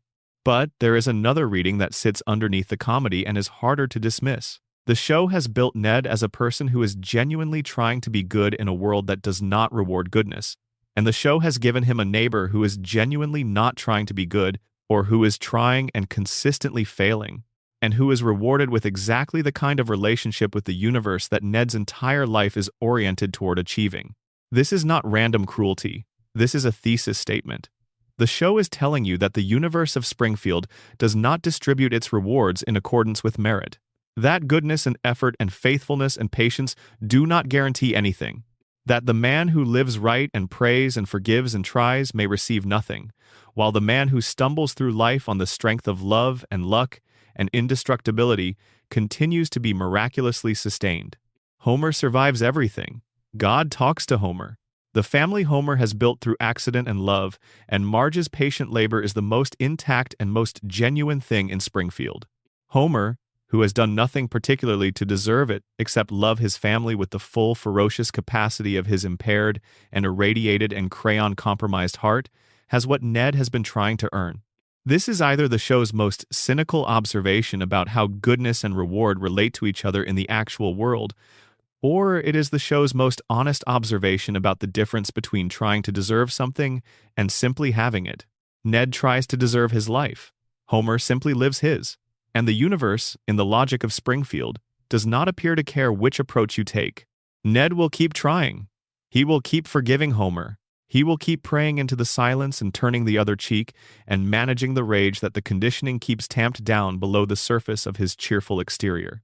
He will keep being the better man, the more patient man, the more faithful man, and he will keep watching the man next door stumble into the kind of grace that Ned has spent his entire adult life trying to earn. That is the darkness behind Ned Flanders. That is the thing the show has been sitting with for 36 years in between the diddly-doodlies and the neighborly cheer. The nicest man in Springfield is also, if you look at him closely enough, the one the show has treated most unkindly. Section 8. The side characters who were never side characters. Springfield is a town of approximately 30,000 people, depending on which episode you consult, and the background of every scene is populated with characters who exist at the margins of the show's narrative attention and who, when you look at them directly rather than past them, turn out to have stories that are as complicated and as unresolved as any of the Simpson families. Chief Wiggum runs the Springfield Police Department with a comprehensive and consistent incompetence that the show presents primarily as a source of comedy, and he is very funny. But the comedy depends on your willingness to not look too carefully at what Chief Wiggum's incompetence means for the people of Springfield who depend on the police department to function. Consider the cases he does not solve. Consider the crimes he does not prevent. Consider the pattern of Springfield's institutional dysfunction as filtered through its law enforcement. A town with a nuclear power plant illegally dumping radioactive waste? A town where a man with over a century of documented corporate malfeasance operates without meaningful legal consequence? A town where a baby shot a billionaire and the investigation was closed before anyone asked whether the answer made sense? Wiggum is central to all of this, not because he is corrupt exactly, though he has his moments of corruption, but because his incompetence creates the conditions under which other forms of institutional failure can flourish. Burns needs a police chief like Wiggum, not because Burns has bought Wiggum specifically, though the show implies that Burns's influence extends into the department in various ways, but because a competent chief of police would ask questions that the town has collectively decided not to ask. A competent investigator would look at the three-eyed fish and call for environmental testing, would look at the nuclear plant's violation record and pursue enforcement, would look at the pattern of incidents and accidents and near disasters at the facility and begin building a case that the current safety inspector is not merely ineffective, but is constitutively unable to perform his function. Wiggum does none of this. He does not investigate the things that should be investigated. He chases the things that are easy to chase and ignores the things that are hard. And the result is a Springfield where the powerful are consistently protected by the inefficiency of the system that is theoretically supposed to hold them accountable. He is, by any external measure, a bad cop, but he is also a loving father, a devoted, if somewhat overwhelming husband, a man whose genuine commitment to his family exists in complete contrast to his professional failure. His son Ralph, who has become something of a cultural touchstone for a specific kind of innocent absurdism, is one of the few characters in the show who appears to be completely insulated from the ambient suffering of Springfield's institutional dysfunction simply by being too disconnected from conventional reality to register it. Ralph Wiggum lives in a Springfield that is slightly different from the one everyone else inhabits. His observations are bizarre and unexplained, and occasionally, in the way of things that are bizarre and unexplained, more accurate than the observations of the people around him who are operating with full cognitive engagement. He is loved by his father with a completeness and a lack of condition that makes the Wiggum household, in its strange way, one of the more genuinely affectionate domestic situations in the show. Then there is Principal Skinner, who we now know is not Principal Skinner at all, but who the show has decided to treat as Principal Skinner regardless of the evidence, because Springfield voted to make the truth illegal, and Armin Tamzarian continues to live inside a stolen identity with the town's collective blessing and the judge's legal decree. The real Seymour Skinner, the one who came back from Vietnam and walked through the school doors and introduced himself as who he actually was and was promptly tied to a train and expelled from the community, is still out there.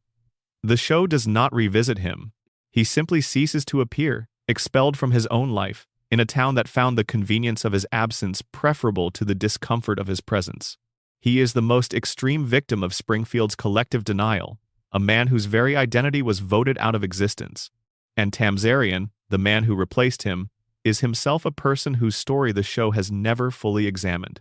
He was a street punk who went to war, watched a man he served with get captured, felt responsible, came to deliver the news of that man's death to a woman who needed the news to be different, and allowed himself, in a moment of exhaustion and longing and possibly love for the mother who mistook him for her son, to become someone else.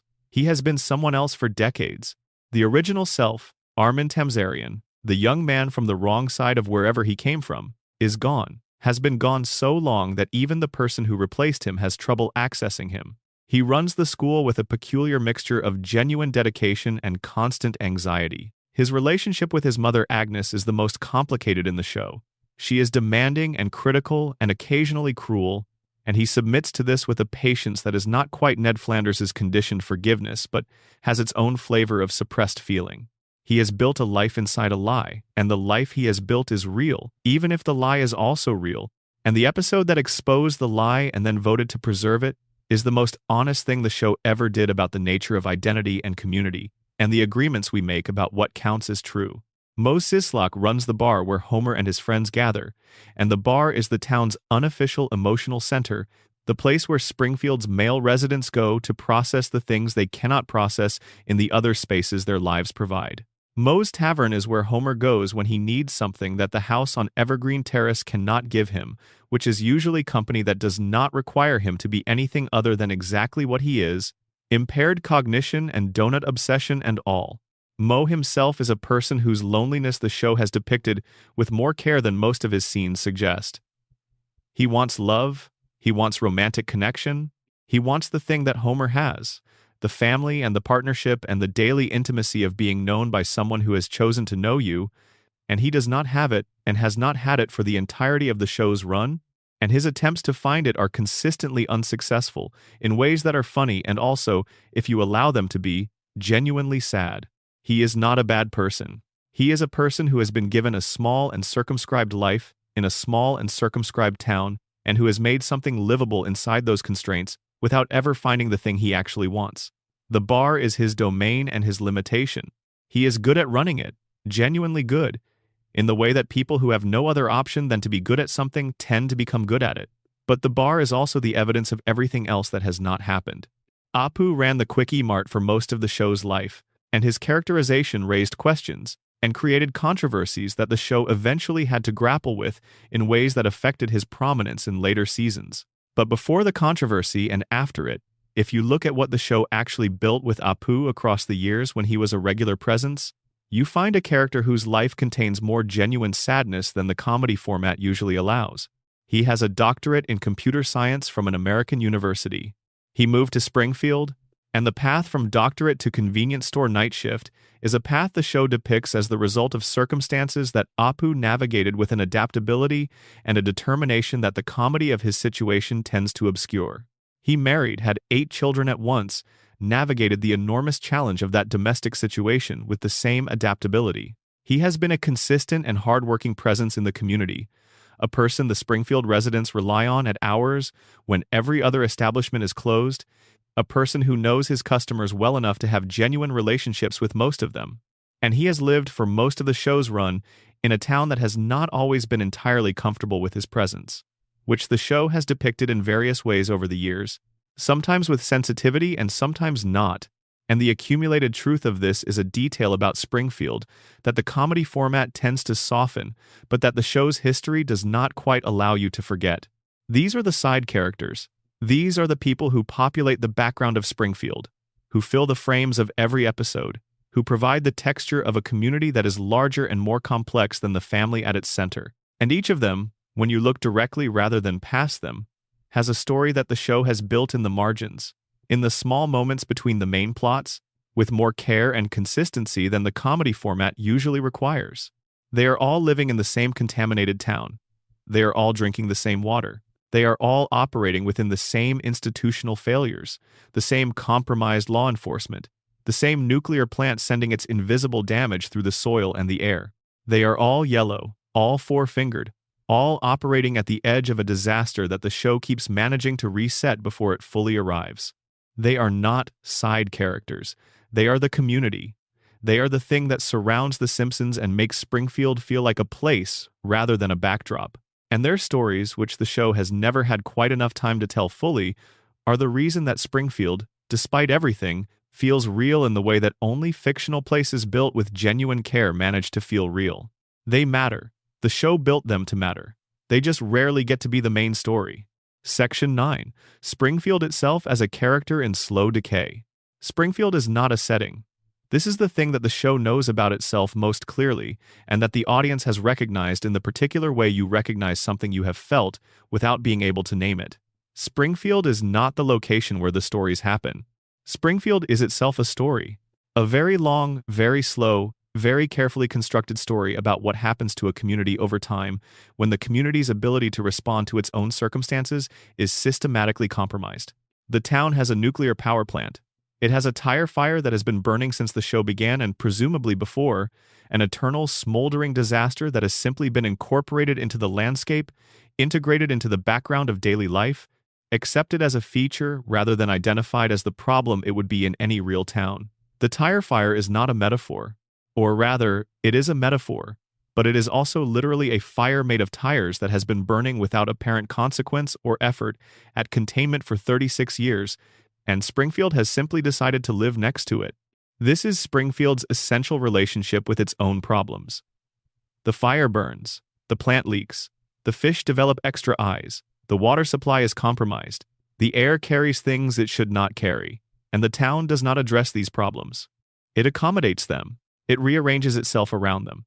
It learns to exist alongside the evidence of its own damage in the way that communities do when the damage has been present for long enough that it begins to feel normal. The architecture of Springfield changes constantly and inconsistently, which the show handles as a continuity error but which the fan theories tend to read as meaningful. The town's geography is impossible. It has mountains and coastline and desert and farmland all within reasonable driving distance, which no actual place on Earth does. Its buildings appear and disappear between episodes. The school looks different in different seasons. The location of the power plant relative to the town center is not consistent. The geography, when you try to hold it stable across multiple episodes, refuses to cohere. This geographic instability is one of the things the coma theory points to as evidence that Springfield exists inside a dreaming mind, rather than as a real place. It is also one of the things the radiation theory suggests as evidence of contamination so severe that it has affected the physical landscape. And it is, more mundanely, the result of a show that has been produced by different animation teams and writing staffs across 36 years without a consistent set Bible for its physical world. But it is also, and this is the reading that feels most true when you spend time with it, a portrait of a town that has been changing for so long and in so many directions that its physical form has lost coherence. Communities that are under sustained environmental and economic pressure do not simply decay along a straight line. They shift. They transform in unpredictable ways. The parts that cannot absorb the damage crumble, and the parts that find ways to adapt transform into something that was not anticipated.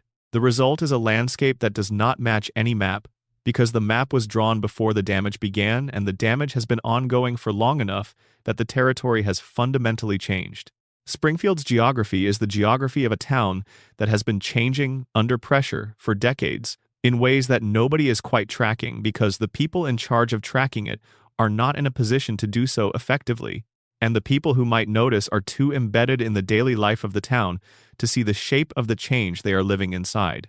The community institutions of Springfield tell a similar story. The school is underfunded. This is a plot point in the Who Shot Mr. Burns arc. Burns steals the oil revenue from beneath the school grounds, removing the financial windfall that might have improved the educational resources available to Springfield's children. The theft is presented as part of Burns's villainy, as one of the many ways he has harmed the community, and it is. But the school was underfunded before the theft. The theft was simply the most recent and most dramatic episode in the long story of Springfield Elementary's chronic inadequacy. The teachers are variously incompetent, burned out, or actively hostile to the students in their care. Principal Skinner, who is not Principal Skinner, manages the institution with the particular exhausted authority of a person who has been trying to impose order on chaos for so long that order has become an end in itself rather than a means to the goal of actually educating children. The one teacher who consistently demonstrates genuine pedagogical skill and genuine investment in her students is Mrs. Krabappel, whose care for Bart, her most challenging student, is one of the show's most consistent and least celebrated through lines. She sees Bart. Not perfectly, not always, not in the way the substitute teacher did in the famous episode, but more consistently than most, and with a genuine belief, against considerable evidence, that he is reachable. Her persistence with Bart is the kind of professional commitment that the show depicts with humor but that represents, in the real world, the thing that sometimes makes the difference for a child that the system has written off. The hospital functions, barely, with the particular limitations of a medical institution in a town whose citizens have unusually complex medical needs given what the environment has been doing to their biology. Dr. Hibbert laughs at everything. This is his defining characteristic, the laugh that greets every diagnosis, every crisis, every piece of information that would, in a different context, call for a more measured response. And the laugh is funny, genuinely funny, but it is also the coping mechanism of a medical professional who has been treating patients whose conditions resist conventional explanation because the conventional explanations assume an environment that Springfield has not been for decades. How do you treat radiation damage in a population where radiation damage is so universal that it presents as normal? How do you identify contamination as a medical issue when the contamination has been present for so long that the baseline has shifted entirely? Dr. Hibbert cannot diagnose what Springfield is because Springfield is the baseline. The yellow skin is normal. The 4 fingers are normal. The superhuman pain tolerance and the impossible recovery from fatal injury are normal. The cognitive impairment is normal. Everything that would, in another town, constitute evidence of a population in distress is, in Springfield, simply how people are. The laugh is what you do when you have been the doctor in Springfield for long enough to understand this, but are not in a position to do anything about it. The church, the government, the police, the school, the hospital, all of Springfield's institutions share a common quality, which is that they exist in a form that technically fulfills their stated function while consistently failing to deliver the actual outcomes those functions are meant to produce. The church exists, but God does not speak to its most faithful member.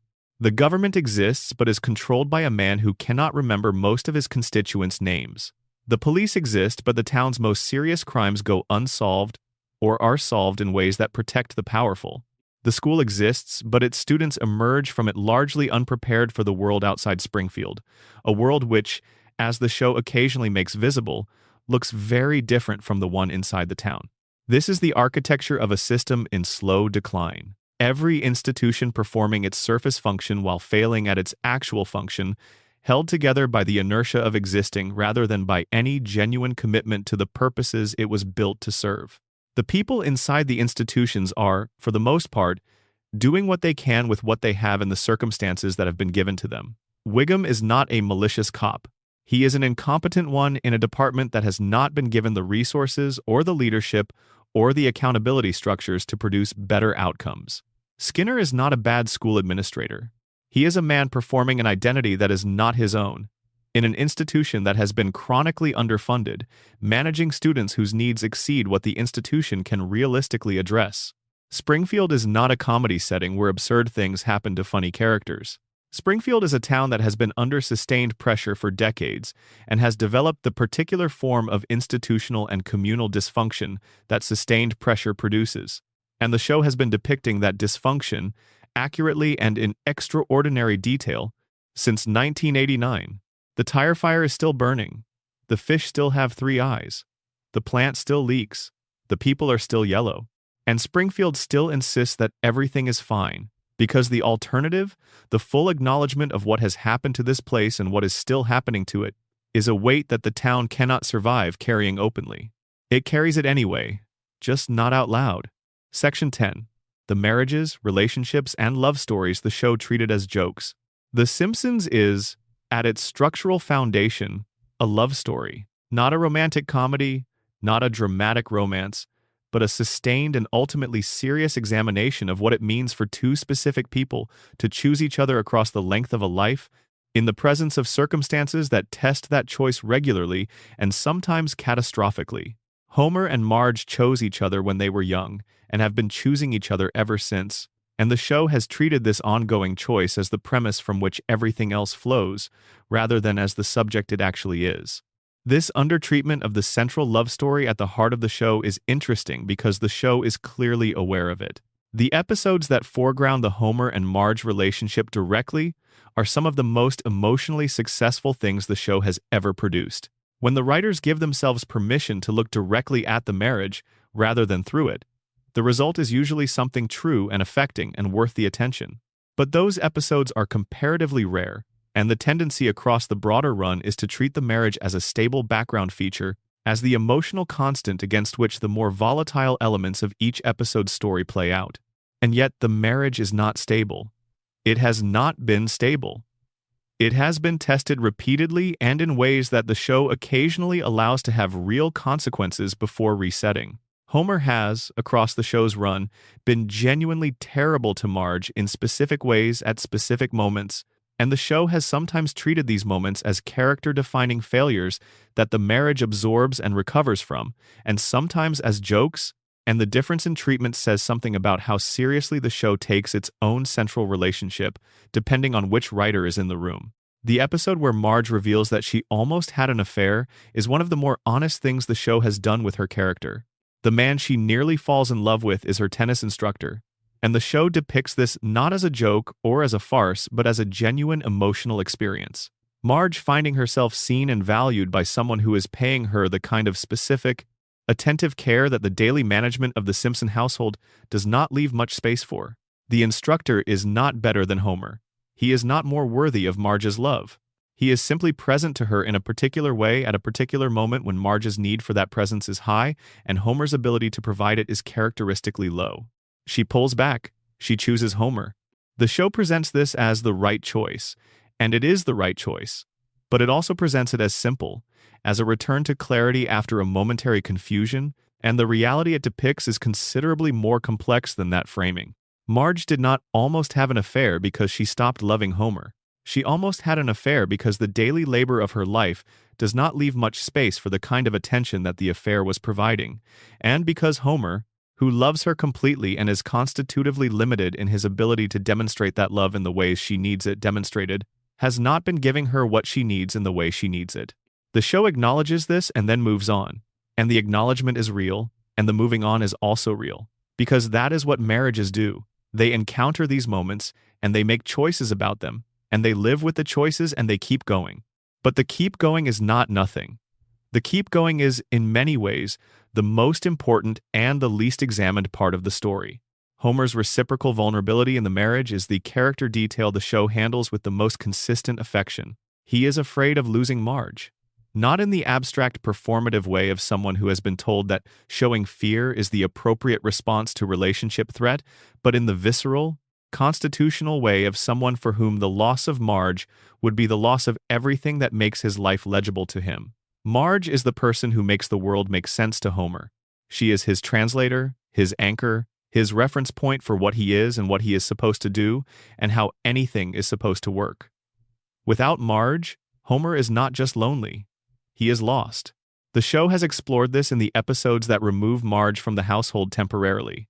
Homer does not simply become sad when Marge is absent. He becomes incoherent. He cannot maintain the basic functions of the household. He cannot make adequate food or clean the house or manage the children's emotional needs or perform the 100 invisible tasks that Marge's presence normally handles without apparent effort. He deteriorates, rapidly and completely, into a kind of baseline Homer that is recognizable but alarming. A Homer who loves his children but has no system for translating that love into functional parenting. This is sometimes played for laughs, and the laughs are earned, but the dynamic it reveals is also a genuine portrait of dependency. Homer is dependent on Marge in a way that goes beyond love. He is constitutively structured around her presence in a way that leaves him fundamentally unequipped for her absence. This is partly the result of the impairment, of the cognitive limitation that makes the organizational complexity of household management genuinely difficult for him. But it is also the result of the way the marriage has developed, with Marge managing the functional complexity and Homer managing the emotional generosity, so that over decades they have each specialized in the thing the other needs most, and have become more or less unable to provide the other thing. They have grown toward each other so specifically that they have also, in some ways, grown less capable of being themselves without each other.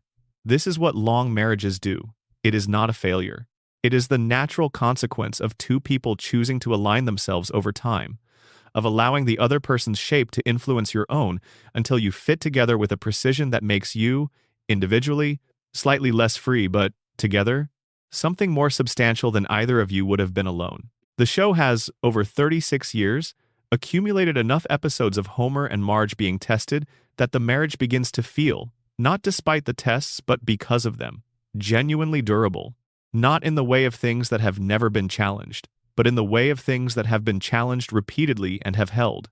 They know the worst things about each other.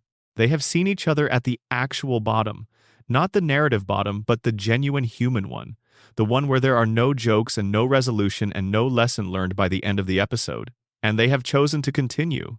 The other relationships in the show are worth examining against this backdrop, because the show has built several of them with more care than their status as secondary stories might suggest.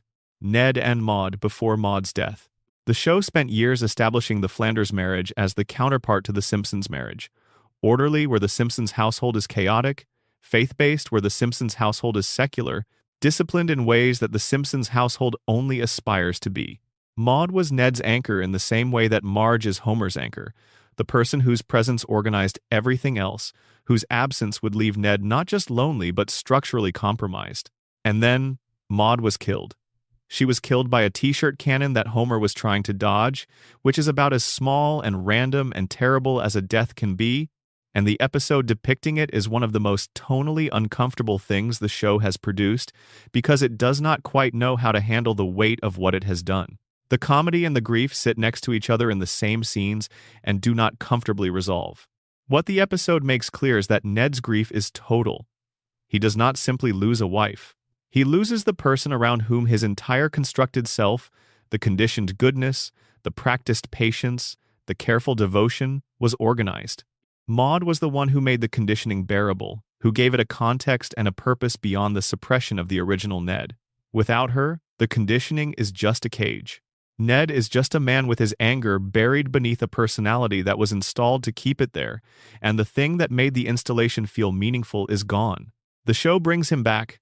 He recovers, or finds a way to continue, which is not quite the same as recovering. He finds new relationships over the show's subsequent seasons, and some of them are handled with genuine care, and some with the particular awkwardness of storylines that exist to move a character forward without quite committing to where they are moving. He remains who he was built to be. He remains the good neighbor. But Maude's absence is present in every scene Ned has been in since her death, in the negative space of the person who is not there, in the way the camera occasionally finds him alone in the house next door when the comedy does not require him, in the stillness that surrounds him, in ways it did not when she was alive. The show killed her. It was a creative decision with creative consequences. And the consequence is a Ned Flanders who is, since her death, a man who is essentially alone in the specific and irreplaceable way that comes from losing the person who knew you before the conditioning, who loved the person underneath the constructed self as well as the construction. He has not replaced that. You do not replace that. You find ways to continue, and Ned continues, and the show treats his continuation as the character's ongoing story without quite looking at what the continuation costs him. Love in Springfield is complicated in the same way that love in the actual world is complicated, which is to say that it is beautiful and necessary, and frequently insufficient, and always tied to the particular limitations and damages of the people involved. Homer loves Marge in a way that is genuine and total, and practically expressed in forms that do not always match what Marge needs. Marge loves Homer in a way that sees him more clearly than he can see himself, and has chosen, with full information, to stay. Ned loved Maude in a way that organized his life and died with her in the way that the most important things do not survive their loss. These are not jokes. They are the show's most serious material, carried inside a comedy format that sometimes honors the weight of them and sometimes does not. The weight is there regardless. Section 11. Death, grief, and the episodes the show never let you process. The Simpsons has killed people. Not just Hans Moleman, who is killed and revived as a running joke. Not just the background characters whose deaths are treated as set pieces for the show's more extreme episodes. The show has killed people who matter, people whose absence has changed the world of the show, people whose deaths the narrative has had to navigate in real time while maintaining the comedy format that requires everything to eventually be okay. It has not always managed this navigation gracefully. Some of these deaths are handled with extraordinary care. Some are handled with the particular awkwardness of a show that was built to be funny, trying to make room for something that is not funny, and cannot be made funny, and should not be made funny, and is trying anyway, because the format and the audience and the network and the 36-year commitment to a certain kind of story all exert pressure in the direction of resolution. But let's begin with the death that sits at the center of the show's emotional history, the one that does not feel like the most important death but is, when you follow the threads, the one that everything else flows from. Mona Simpson, Homer's mother. The woman who was taken from him when he was 6 years old, who he spent the first 3 decades of his adult life believing was dead, who came back briefly in the 7th season, and then had to leave again because the man who owns the power plant identified her and called the authorities, and she fled in the night a second time. The way she fled in the night the first time? Leaving Homer to say goodbye again with full knowledge, this time of what the goodbye meant. She died in a later season. The death is quiet, and it is devastating in the particular way of things that have been postponed for a very long time. Homer sits beside her. He holds her hand. There are no jokes in this scene. There is no laugh track moment, no comedic reversal, No buffer between the audience and what is happening in the room. A man is watching his mother die. A man who lost his mother when he was 6, who grew up believing he was unworthy of her presence, who carried the damage of that early loss into every relationship and every professional situation and every moment of his adult life, is watching her go. And the show holds the scene. It does not cut away, it does not deflect. It allows the weight of the moment to be what the weight of the moment actually is.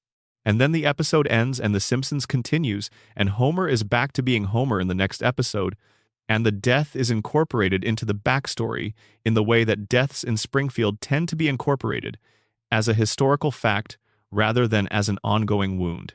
But the wound is ongoing.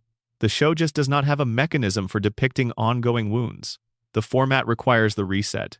The format requires the family to be functionally themselves by the time the next episode begins. The grief cannot be a long-running storyline in a comedy, because long-running grief is not comedy compatible, in the same way that Homer's current job or Bart's current prank or Lisa's current cause are comedy compatible. So the death is absorbed. Mona becomes a memory rather than a loss, folded into the accumulated backstory that gives Homer his particular shape without being consistently visible in the daily texture of how he moves through his world. This is what grief actually looks like, of course. This is what losing a parent actually does. It does not produce a constant visible sorrow that the people around you can track and measure and respond to. It becomes part of the background, part of the specific gravity of a life, present in the small moments and in the large ones and in the ones that seem completely unrelated but that carry, underneath, the weight of what is missing. The show depicts this accurately by accident. By simply moving on to the next episode while leaving the fact of the loss permanently in the character's history, it accidentally depicts what grief is like. Not a prolonged, visible suffering, but a change in the underlying conditions of a person's life that everything else continues to occur within. Maud Flanders died the way we discussed earlier. Suddenly, randomly, in a way that did not give the show or the characters or the audience time to prepare. And Ned's grief, unlike Homer's grief for his mother, was the subject of several episodes, was a narrative arc that the show committed to following through a specific period before allowing the character to begin moving towards something like continuation. The arc is handled unevenly. There are moments of genuine and affecting depiction of what losing a spouse does to a person. The disorientation, the practical emptiness, the way the person's absence reorganizes the space they used to occupy in ways that are both mundane and unbearable.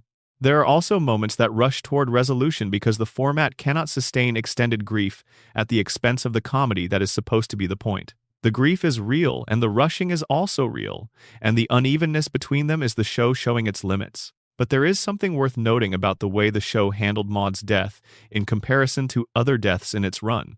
When it committed to depicting the grief, when it allowed Ned to be genuinely wrecked, it did not try to make the wreckage funny. It made Ned's sons be afraid for their father. It made the community around him uncertain how to help because the community is not good at helping, which is one of the most accurate things the show has ever depicted. Communities are not good at grief. They are good at casseroles and sympathy cards and the first week. They are not good at the second month, or the second year, or the ongoing reality of a life that has been reorganized around absence. Springfield gives Ned casseroles, and then it does not know what else to do, and Ned is left to manage the absence in the particular solitude of a man whose social world is not equipped to help him manage it. The show has also handled death with a levity that sits uncomfortably alongside its more serious treatments. The Treehouse of Horror specials kill characters constantly, but this is safely contained within the annual Halloween format, clearly labeled as non-canonical, and the audience understands the compact. These deaths do not count. They are deaths in a different register, deaths in the show's most explicitly playful mode, deaths that the format and the framing have insulated from the weight they would carry in a regular episode. But even outside the Halloween format, the show has a long history of treating the deaths of minor characters as comedic events, as background noise, as the setup for a joke rather than as the ending of a life. Hans Moleman dies repeatedly and regularly, and the comedy of his deaths depends on the audience not engaging with what a death actually is and what it actually means for the person experiencing it. This treatment is defensible within the genre. It is dark comedy, a legitimate form, and the darkness of Moleman's endless deaths is part of what makes the comedy land. But it also establishes a register in which death is trivial. in which dying is something that happens and is forgotten and requires no ongoing response from the community around it, and this register bleeds into the show's treatment of deaths that are supposed to matter in ways that sometimes make those deaths more difficult to access emotionally than they should be. The show has normalized death in Springfield, not in the way that Springfield itself normalizes the things that should alarm it, though there is an overlap, but in the way that a comedy that has been running for 36 years and has needed to kill characters occasionally in order to generate narrative stakes, has developed a relationship with death that makes it both more present, less weighty than it would be in a drama. This is the specific cost of the comedy format for a show that has been running long enough to accumulate the weight of genuine loss alongside the running gags. The deaths that should devastate cannot fully devastate because the devastation cannot be sustained for longer than an episode arc without the show stopping being what it is. The grief that should linger cannot linger because the format requires the reset. And yet the grief does linger, in the way that real grief lingers, underneath the surface of the show, in the backstory and the accumulated history and the specific shapes that loss has given to the characters who are still there. Homer's mother is dead. Ned's wife is dead. The real Seymour Skinner is on a train somewhere, exiled from his own life. The substitute teacher who saw Bart clearly is gone. The jazz mentor is gone. The people who briefly gave the Simpson children what they needed are gone, because they were one-episode characters and the format requires them to be gone. All of this accumulates. All of it sits in the background of the show, invisible unless you are looking for it, and then extraordinarily visible once you start. The Simpsons is full of loss. It is structured around loss in ways that the comedy format keeps from being directly visible, but that are present in every episode, in the gaps and the absences and the things that have happened and cannot be undone. The dead stay dead in Springfield, even when the show's reset button erases the memory of catastrophes. Even when the floating timeline refuses to let anyone age. The people who are gone are still gone. And the people who remain carry that, the way people carry things. Quietly, mostly invisibly, in the specific gravity of who they have become in the presence of what they have lost. Section 12. Why it was never a comedy. We have spent several hours in Springfield tonight. We have been slow and careful about it. We have looked at the yellow skin and the radiation and the crayon and the man it was supposed to benefit. We have sat with Marge's labor and Bart's noise and Lisa's saxophone. We have followed Burns across a century of power and looked behind Ned's smile at the thing the conditioning is holding there. We have watched Springfield forget its own history and then vote, formally, to make the forgetting legal. And somewhere in all of that, something has shifted. The show looks different from inside the examination than it does from outside it. The Simpsons has always been called a comedy. It is classified as one. It was produced as one. The people who made it have spent 36 years making one. The jokes are real, the comedy is real, the laughs are genuine, and none of that is in question here. The show is funny. Brilliantly, consistently, extraordinarily funny in ways that have not diminished in their essentials, even as the show has aged, and the world around it has changed, and the culture it was built to satirize has in many ways become the culture it was satirizing. But the comedy was always a container for something else, a format that provided permission to say things that would have been too heavy to say directly, a wrapper that made the grief and the damage and the systemic failure and the specific human costs of all of it accessible in a way that a drama would not have made them accessible. The jokes are how you get people to keep watching a story that is, underneath the jokes, genuinely and sometimes unbearably sad. Homer Simpson is a man whose potential was stolen before he was old enough to know he had it, whose mother was taken from him by the same man who employed him for his entire adult life without Homer ever quite connecting those two facts, whose brain is operating at a fraction of its natural capacity because a crayon has been lodged in his frontal lobe for decades and nobody with the power to remove it has chosen to do so, who loves his family with a ferocity and a completeness that is the most unambiguously good thing the show depicts, and whose love is sometimes insufficient for what his family needs, because the impairment and the damage and the circumstances of his life have made it difficult for him to express love in the precise forms that are most needed. Marge Simpson is a person of genuine depth and capability who has made a series of choices that have prioritized her family's needs over her own potential, and who has made these choices freely and with full awareness and without resentment, and who pays a daily cost for them that the show depicts as the background of its comedy, rather than as the subject of its drama. Bart Simpson is a child who has never been adequately seen by the institutions and systems that were supposed to serve him. Who makes noise because silence produces nothing? Who is funny because being funny is the performance that gets him the most reliable response from the world? Who deserved considerably more than he has ever received and will receive it, perhaps. In the future, the floating timeline will not quite allow him to reach. Lisa Simpson is the loneliest character in the history of American animation. She is 8 years old. She has been 8 years old for 36 years. She plays jazz saxophone in her room and reads books that nobody else in her school has heard of and raises her hand in classes where the teacher has mostly stopped calling on her. And she does all of this with a stubbornness and a persistence and a genuine faith that the world is capable of being better than it is, even though the evidence of her specific world does not fully support that faith. Maggie Simpson is watching. She is always watching. She knows things the show cannot quite say directly, and she is waiting for a moment that the floating timeline will not permit to arrive. Mr. Burns is a man who has been alive for over a century and has spent that century accumulating the things that are supposed to make a life valuable, and who has arrived at the end of his accumulation with everything he wanted and nothing he needed, and a body that can only be kept running through weekly doses of controlled radiation, administered by the one person in Springfield whose devotion to him has prevented him from being alone in the way that his choices have made him deserve to be alone. Ned Flanders is a good man in a universe that does not reward goodness, who prays into silence while the man next door receives divine conversation, who forgives what should not be forgiven because the conditioning installed in him during childhood has removed his access to the anger that the situations of his life fully warrant, who will continue to be the best neighbor in Springfield until the last episode of the show, and who will receive no acknowledgement, from the universe or from the show, that this has been remarkable. These are not the characters of a comedy. These are the characters of a deeply serious work about what it costs to be a person, in a family, in a community, in a world that is slowly poisoning itself, and doing a very good job of not noticing. The comedy is the way you tell this story to people who would not sit with it if it were presented directly. The jokes are the thing that makes the weight bearable. The laugh track is the shared acknowledgement that we are all in this together, watching this family survive things that should not be survivable. In a town that has decided it is easier to forget than to confront, in a show that has been running for 36 years and has never quite resolved the question at the center of its own premise. Why does the family keep going? Why does the show keep going? Why do we keep watching?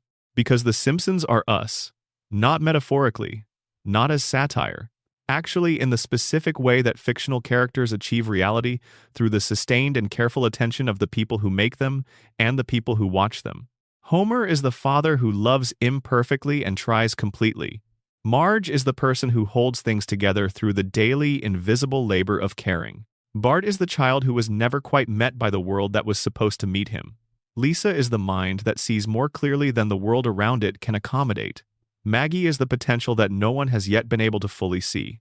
We keep watching because we know them, because we were raised with them, because the house on Evergreen Terrace is a version of every house, and the couch in front of the television is a version of every couch, and the Sunday night at 8 o'clock is a ritual that has organized the time of multiple generations in the particular way that shared ritual organizes time.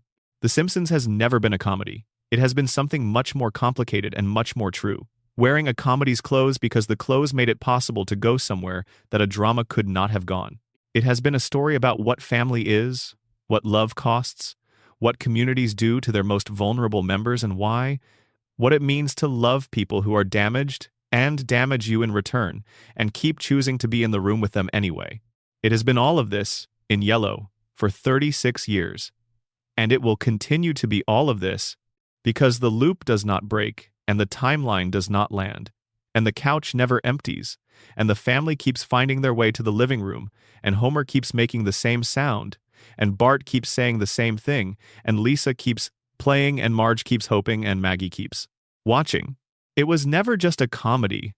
The comedy was always the container. What was inside the container was the reason you could not quite stop watching even when you told yourself you were too old for it, even when you had seen every episode, even when the show had been on long enough that the world it was built in had become history. What was inside the container was the truth about a family. Not a perfect family, not a family that gets everything right, but a family that is genuinely there, genuinely present to each other, genuinely unwilling to give up even when giving up would be the rational choice. Springfield is still out there tonight. Wherever it is on the map that does not quite hold it, the lights are on at 742 Evergreen Terrace. Homer is probably somewhere between the refrigerator and the couch. Marge is probably keeping something together. Bart is probably planning something that will not quite work. Lisa is probably playing a song in her room that nobody else in the house can hear. And Maggie is watching. She is always watching. She knows something about all of this that the rest of them do not. And someday, maybe, she will say it. But not tonight. Tonight, Springfield is just settling in, the way it always settles in, the way it has been settling in for 36 years. And somewhere out there, you are settling in too. Wherever you are, whatever time it is, whatever brought you here tonight, thanks for spending this time in Springfield. It is a stranger, sadder, more beautiful place than it looks from the outside. It always has been. Thank you for being here for all of this. If you are still with me at the end of 4 hours, you are exactly the kind of person this was made for. Sweet dreams wherever you are. End of script. Section 13. The show's relationship with class and money and what it actually says. There is a detail in The Simpsons that gets less attention than it deserves, perhaps because it is so constant that it becomes invisible in the same way that everything constant becomes invisible. Homer Simpson works a blue-collar job at a nuclear power plant. He is a member of the working class. His house is in a modest neighborhood, his car is unremarkable, his family's vacations and purchases and lifestyle choices are all calibrated to the income of a man who operates a workstation at a facility that generates electrical power for a regional population. And yet the Simpsons live in a house that, in the real world, in any American city or suburb that the geography of Springfield could plausibly correspond to, would cost significantly more than a nuclear plant safety inspector earns. They take vacations. Homer drinks a large quantity of beer at Moe's, which is itself an expensive habit sustained over decades. They have a car. The children participate in activities. The house is maintained.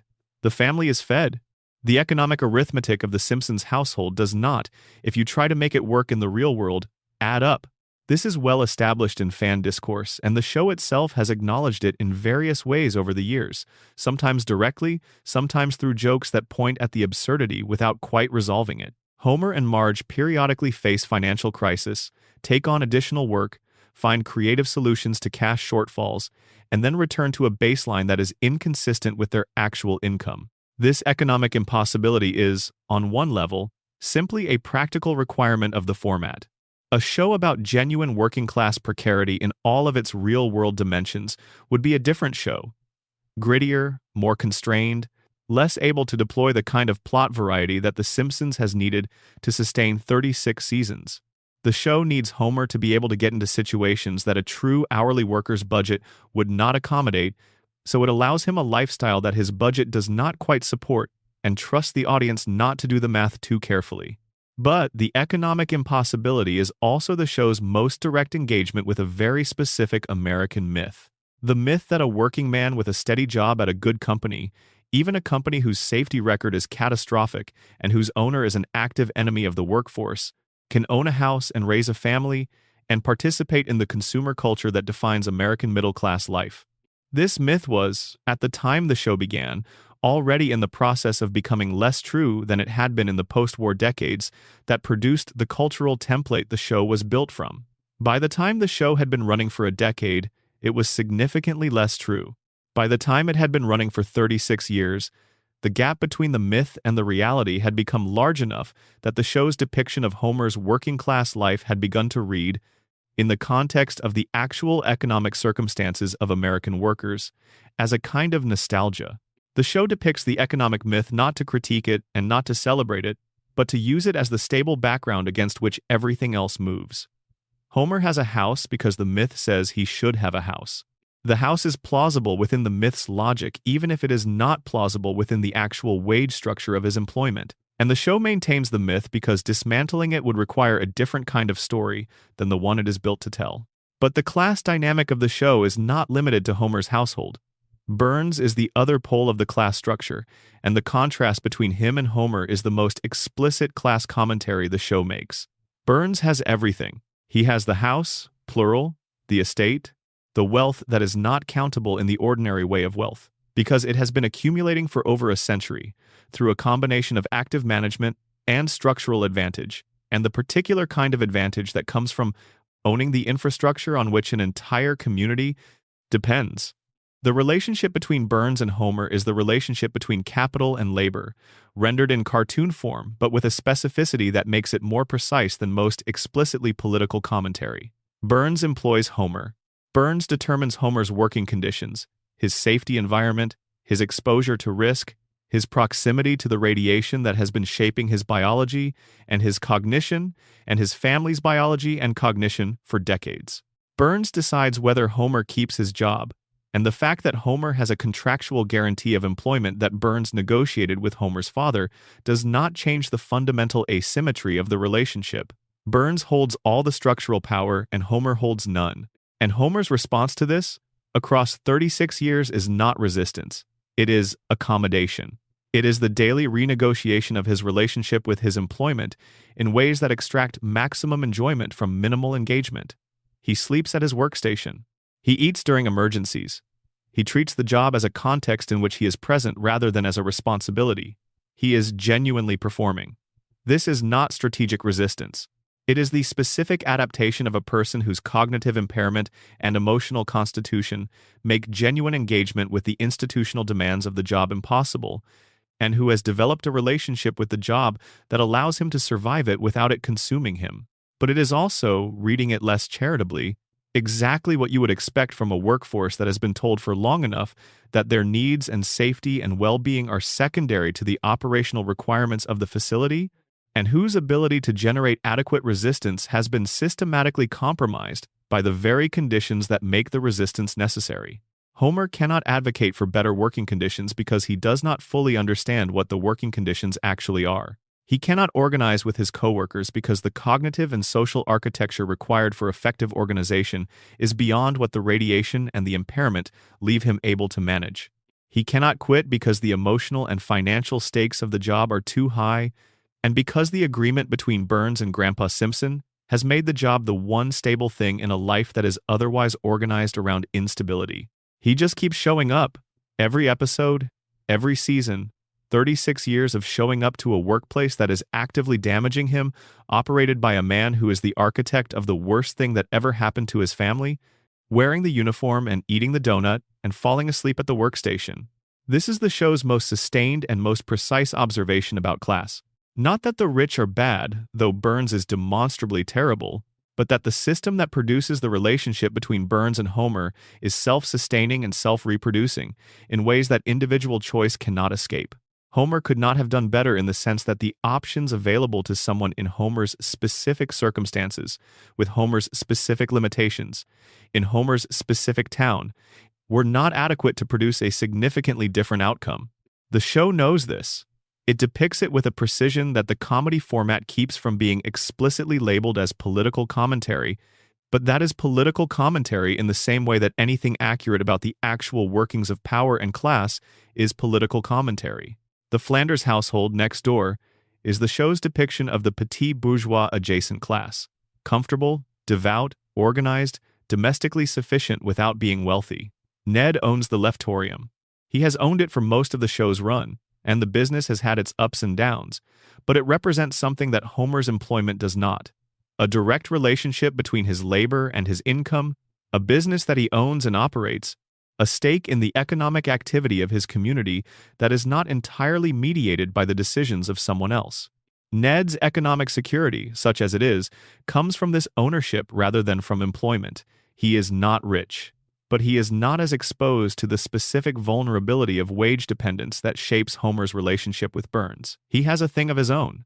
The leftorium is not a powerful thing, but it is his. The show has periodically put this ownership under threat, has let the leftorium face economic challenge as the retail environment shifts or to Springfield's economic base is disrupted, and in these moments Ned's specific vulnerability, the vulnerability of the small business owner, who has staked everything on a single commercial venture in a single town, becomes visible. He is not as exposed as Homer to Burns's power, but he is not as secure as his cheerful domestic competence makes him appear. The economic picture of Springfield is, when you stand back and look at its full extent, A picture of a community whose economic base is almost entirely dependent on a single employer owned by a man who has no interest in the community's well-being beyond what is necessary to maintain the workforce's ability to continue functioning. Burns provides power. The power is the basis of the economy. The economy is the basis of the community's ability to sustain itself. And Burns decides how the power is generated, and at what cost to the people who live near the generation facility, and what the working conditions are for the people who operate it. This is not a dystopian scenario extrapolated for satirical effect. This is an accurate description of what company towns looked like, historically, in the specific periods of American industrial history that the show's aesthetic and cultural references draw from. The company town model, in which a single large employer dominates the economic and social life of a community to such a degree that the employer's decisions become the community's circumstances, is not a fictional invention. It is a historical reality that many American communities have experienced, and that some continue to experience in modified forms. Springfield is a company town. Burns is the company, and every yellow face in every episode is a portrait of what living in a company town does to the people who live there over time.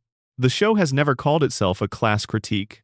It has never, in 36 seasons, produced an episode whose stated subject is the relationship between capital and labor in post-industrial American communities. It does not need to. The picture it has been painting, one small detail at a time, one episode at a time, for 36 years, is legible to anyone who is willing to look at it as a picture rather than as a background. The background is the point. Springfield is the background that everything else happens against. And Springfield is a company town whose company is poisoning it, and whose residents cannot leave because they cannot afford to, and cannot resist because the company has compromised their ability to resist. That is not comedy, or rather, it is comedy. But it is also the truth, rendered in yellow with 4 fingers and a donut. Section 14. The Treehouse of Horror, and what the nightmares actually reveal. Every October, for 36 years, The Simpsons has produced a Halloween special called The Treehouse of Horror. These are the episodes that the audience is told do not count, that exist outside the show's canonical continuity, that are permitted to go places that the regular episodes cannot go, because the deaths and the transformations and the cosmic horrors are all safely labeled as non-canonical, as play, as the show's annual permission to explore the dark without the consequences of the dark having to be carried forward into the regular run. The Treehouse of Horror episodes have produced some of the most memorable moments in the show's history. They have parodied horror films, science fiction stories, literary classics, and contemporary anxieties with the particular vividness that comes from being freed from the constraints of the regular format. They are, as a body of work, among the show's most creatively ambitious and most technically accomplished productions. But look at what they keep returning to. Look at the anxieties that the Halloween specials come back to, episode after episode, year after year. Look at what the show, when given permission to explore without constraint, chooses to explore. Death, transformation, loss of self, the body becoming something other than what it was, the mind being invaded or replaced or shut down, the family being threatened, separated, dissolved, the community turning against individuals or individuals turning against the community, the powerful using their power to destroy the less powerful, the environment becoming hostile in ways that cannot be reasoned with or negotiated with or survived through ordinary means. These are the recurring preoccupations of the Treehouse of Horror specials, and none of them are arbitrary. They are the fears that Springfield's actual circumstances would produce if the characters of the show had full conscious access to what their circumstances actually are. The body becoming something other than what it was. This is the fear of the person who has been absorbing radiation and watching their children grow up yellow and four-fingered, who has some dim sense that something about the physicality of Springfield is not right without being able to name it directly. The mind being invaded or replaced or shut down. This is the fear of the man with the crayon in his brain. The man who briefly experienced what his mind was capable of without impairment and chose to return to the impairment because the alternative was knowing. The fear of the community that has collectively decided that forgetting is safer than remembering. The powerful using their power to destroy the less powerful. This is Burns. This is the nuclear plant. This is the specific political economy of a company town rendered in horror movie terms. The environment becoming hostile. This is the water. This is the air near the cooling towers. This is Blinky, the three-eyed fish. This is every episode that the regular format handles as comedy because the comedy makes it bearable, translated into the horror genre where the format permits the fear to be the point rather than the punchline. The Treehouse of Horror specials are the show's subconscious. They are the place where the things that the regular episodes manage through comedy are allowed to be what they actually are, which is frightening. The show has been depicting frightening things for 36 years while managing the freight of those things through jokes and reset buttons, and the laugh track's reliable assurance that everything is okay. And then once a year, in October, it takes the same material and puts it in the horror format and shows you what the material looks like when it is not being managed. What it looks like is genuinely disturbing. The Treehouse of Horror versions of Springfield's Circumstances. The versions where the radiation mutation is depicted as horror rather than as an animation style, where the cognitive damage is depicted as invasion rather than as character limitation, where Burns's longevity and power are depicted in the gothic or the science-fictional register rather than as corporate comedy, are disturbing in a way that the regular episodes manage to prevent while still somehow conveying. The genius of the Halloween specials is that they function as a pressure valve. They allow the show to acknowledge, once a year, that the things it has been depicting in the comedy register are genuinely frightening when you look at them without the comedy management. They let the audience feel the fear that is usually kept just below the surface. And then the specials end, and the show returns to normal, and the comedy management resumes, and everyone agrees that the horror was not real, was not canonical, was just the show playing in the Halloween format. But the horror was accurate. The horror was the comedy without the management, and the fact that the show needs a special format, a different label, an explicit non-canonical designation, to allow itself to depict the material as frightening rather than as funny, tells you something about the weight of the management. The regular format is carrying something heavy. The comedy is doing a lot of work. And once a year, in the Treehouse of Horror, you can see what it would look like if the comedy stopped working for a few hours. It would look like what Springfield actually is. Section 15. What happens when the reset button fails? There is a specific kind of episode in The Simpsons that the fan community has struggled to categorize because it does not quite behave like the other episodes.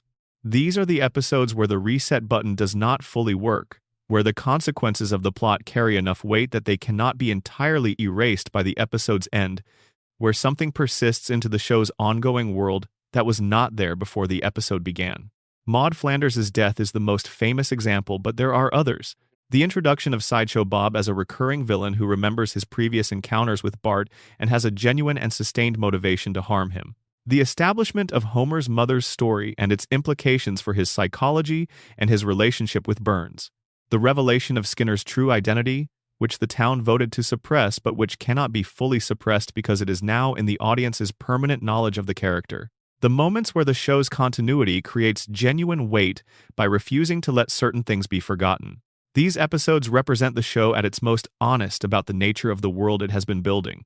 When the reset fails, when the consequences stick, what you see is a Springfield that has genuine history, genuine depth of accumulated meaning, genuine stakes in the ongoing situations of its characters. What you see is something that behaves less like a comedy and more like a drama that has been wearing a comedy's clothes for so long that the clothes have become part of the character. Sideshow Bob is perhaps the clearest example of what the show becomes when it commits to continuity. He remembers, he plans, he holds grudges across episodes in a way that the show's other antagonists do not. His attempts on Bart's life are a running thread that crosses seasons and episodes and contexts, always building on what came before, rather than starting from zero. And the episodes that feature Bob are, consistently, among the show's most dramatically satisfying, because the continuity gives them stakes that the reset format cannot generate. But Sideshow Bob is exceptional. He is the show's acknowledgement of what it could be if it were structured differently, if the reset were not the primary tool for managing consequence. His existence in the show's universe is the proof of concept that continuity and consequence are possible within the format, that the comedy does not require the reset, that something can be sustained. The reset has been the dominant choice for most of the show's run for practical reasons that are genuinely practical and not simply failures of creative ambition. A show with full continuity would require writers to track and maintain everything that has happened in previous episodes. Characters would age. Situations would evolve. The Simpsons of season 36 would bear the marks of 35 previous seasons in ways that would make the show inaccessible to new viewers, and would close off entire categories of storyline that the reset format keeps, perpetually available. There is a genuine trade-off here, and the show has been navigating it for 36 years with varying degrees of success. The reset preserves access and variety at the cost of consequence and depth. The moments where the reset fails, where consequence is allowed to stick, are both more dramatically powerful and more structurally limiting than the reset moments. But the reset has a cost that goes beyond the loss of dramatic weight. The reset is also, within the logic of the show's own world-building, a depiction of something. It is the show's mechanism made visible. And when the Skinner Identity episode shows you a town voting to maintain a lie and making it illegal to acknowledge the truth, what it is actually showing you is the reset mechanism operating in-world. Springfield has its own reset button. The town pushes it when the truth becomes inconvenient. And the judge's decree that makes it illegal to mention the real Seymour Skinner is the in-universe equivalent of the show's own format rule that says certain things cannot be acknowledged because acknowledging them would change the show in ways the show is not structured to accommodate. The show and Springfield are using the same coping mechanism. The show forgets inconvenient consequences because the format requires it. Springfield forgets inconvenient truths because the community requires it. And the episode that depicts Springfield's forgetting mechanism also, in depicting it, reveals the show's own. This is the moment of maximum self-awareness in the show's history. The episode that fans have called the worst in the series is actually the episode where the show is most honest about what it is. It is the show looking in a mirror and showing you the mirror, which is more uncomfortable than it might sound. The reset will continue. Springfield will continue to forget. The show will continue to need the reset because 36 seasons in, the reset is structural. It is not a choice that the show makes episode by episode, but a feature built into the architecture of what the show is. But the mirror is there. And having seen it, having watched Springfield vote to make truth illegal, and watched the show's writers depict this vote without apparent irony, you cannot quite unsee it. The reset is not natural. The reset is a decision. And it is being made over and over by the show and by the town, for the same reason. Because the alternative to the reset is confronting what is actually there. And in Springfield, confronting what is actually there has consequences that neither the show nor the town is fully equipped to manage. Section 16. The Simpsons and the American Dream. Let us go back to the beginning.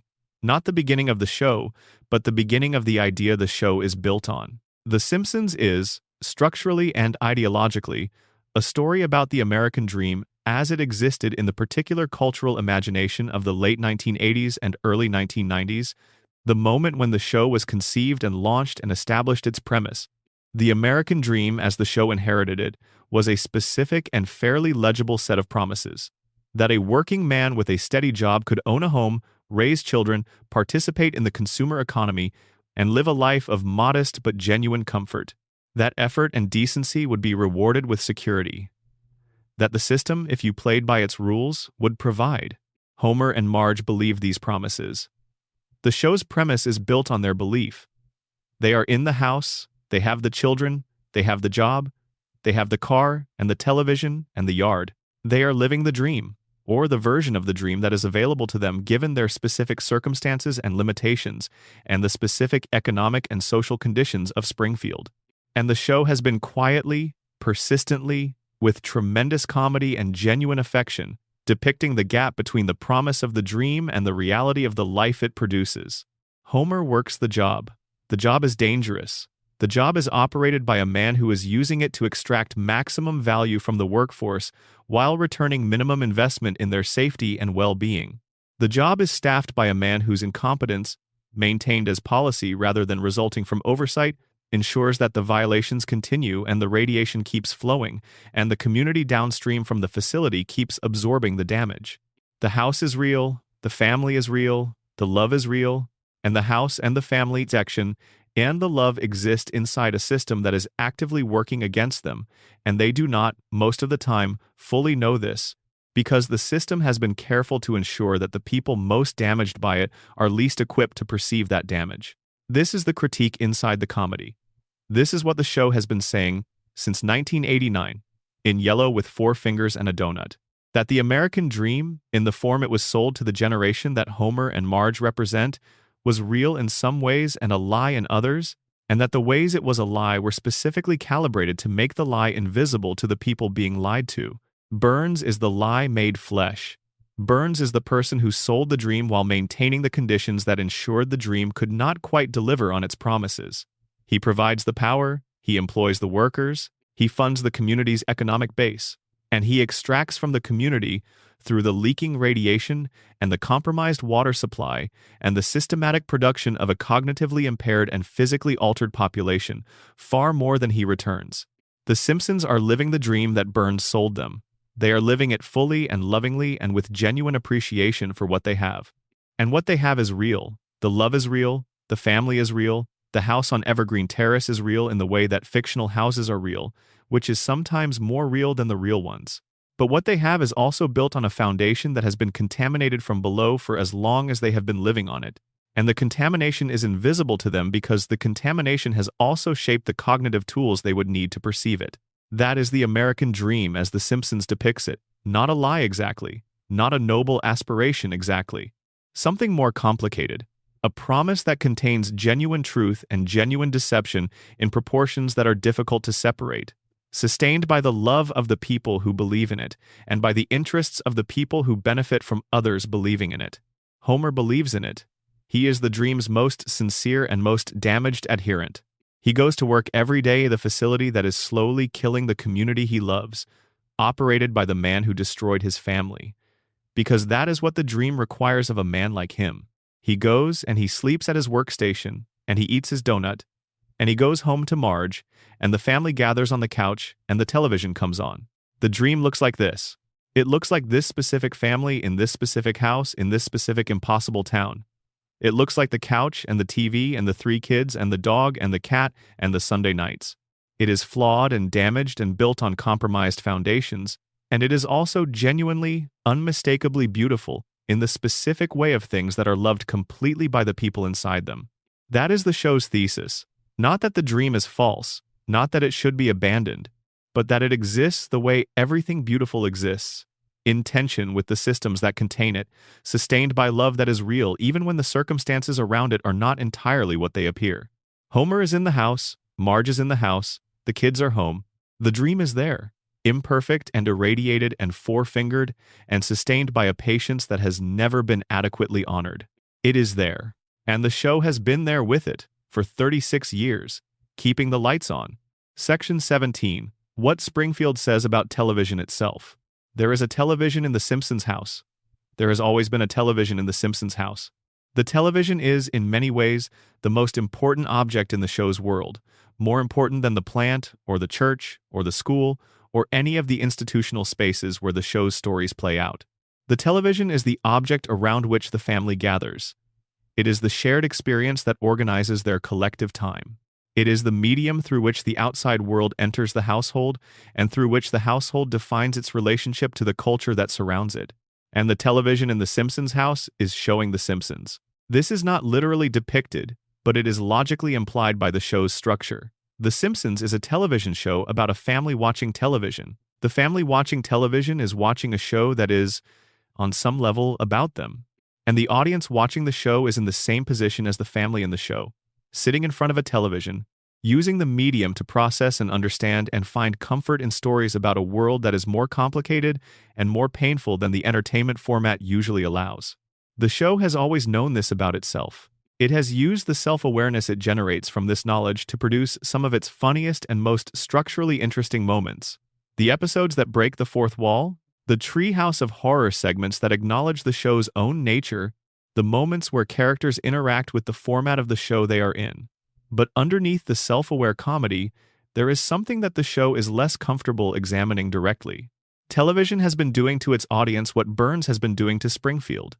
It has been providing something that people need, or believe they need, through a mechanism that also produces costs that are difficult to perceive, because the costs are gradual and structural and visible, only if you are willing to look at your relationship with the medium from the outside. The people of Springfield cannot look at their relationship with the power plant from the outside because they are inside it. They are inside the contamination, and the contamination has shaped the cognitive tools they would need to perceive it.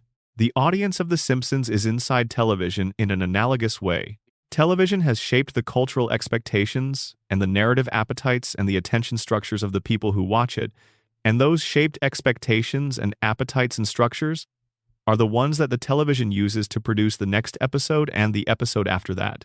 The family gathers around the television.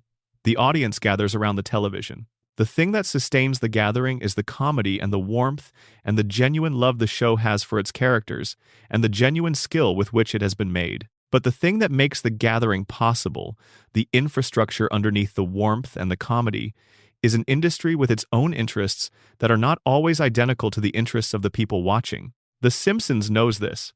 The show has spent 36 years inside the television industry and has developed a sophisticated and sometimes acidic understanding of how that industry works and what it does to the creative work that flows through it.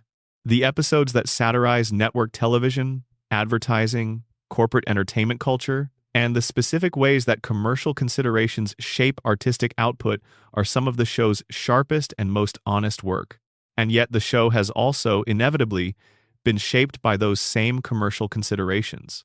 The reset button is in part an artistic choice and in part a practical necessity imposed by the economics of syndication and the need for episodes to be watchable in any order. The floating timeline is in part a creative decision and in part a consequence of the fact that aging characters and resolving storylines would limit the show's commercial viability.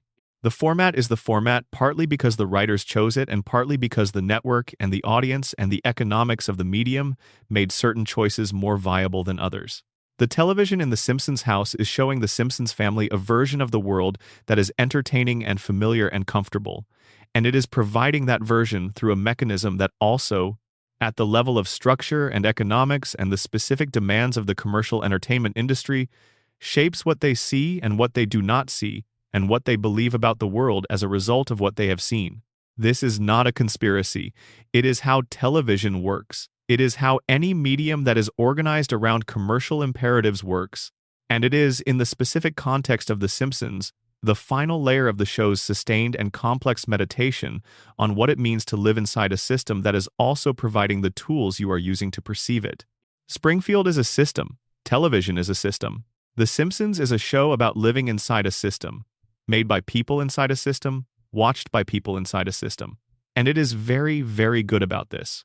The comedy it generates from this awareness is some of the funniest and most precisely observed comedy in the history of the medium. But the awareness is also the show's most honest acknowledgement of its own limitations. It can see the system. It can depict the system. It can make the system funny in ways that produce a kind of cathartic understanding in the audience.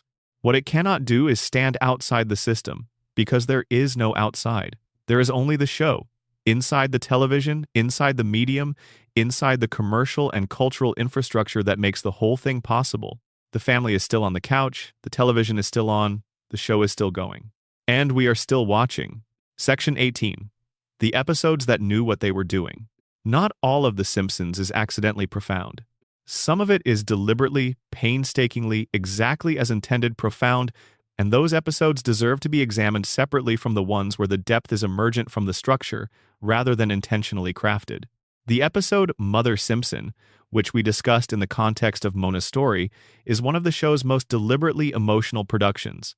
The writers knew what they were doing with this episode. They knew they were telling a story about maternal loss and its consequences across a lifetime, about the specific damage of being told a lie about something as fundamental as whether your mother is alive, about the way grief operates differently when the thing you are grieving turns out not to have been what you were told it was. The final scene of that episode, where Homer sits on the hood of his car watching the stars after Mona has had to flee again, is one of the most precisely crafted images in the show's history. No dialogue, no comedy, just Homer, alone with the sky, in a moment that is not resolved by a joke or a cutaway or a reset. The episode simply ends. The credits roll. And the thing that just happened, the loss that is not new but has been newly experienced, sits in the air without any mechanism provided to dispel it. That was a deliberate creative choice. The writers made that choice knowing exactly what effect they were producing. They sat in the writer's room and they said, "This is the shot that ends the episode. And the shot has no comedy in it. And that is correct, because this is not a comedy moment, and treating it as one would be a betrayal of what the story has been doing." Lisa's substitute is another episode in this category. The relationship between Lisa and her substitute teacher is built with enormous care, and the comedy around it, the way the rest of the episode uses Bart's subplot to provide tonal contrast, is deployed with the specific skill of writers who know that the emotional content of the Lisa storyline needs the comedy around it to function as a buffer that makes the emotional material accessible rather than overwhelming. And the ending, where Lisa learns that her teacher has left without saying goodbye and processes this loss in the private space of her own experience, is handled with a delicacy and an honesty about childhood emotional experience that is rare in any form of storytelling and remarkable in a prime-time animated comedy. The writers of these episodes were doing something that the format was not strictly designed to accommodate, and they were doing it with enough skill and care that the format could accommodate it without breaking. They found the places where the comedy format and the genuine emotional material could exist together without either canceling the other, and they built their most lasting work in those places. These episodes are the proof that the show knew what it was, that the depth was not entirely accidental, was not merely the emergent property of a show running long enough to accumulate weight by sheer volume. Some of it was intended. Some of it was built carefully by writers who understood that they were working in a format that gave them extraordinary license to say true things in funny ways, and who used that license to say things that are still true decades after the episodes aired. The best episodes of The Simpsons are among the best episodes of any television show ever made.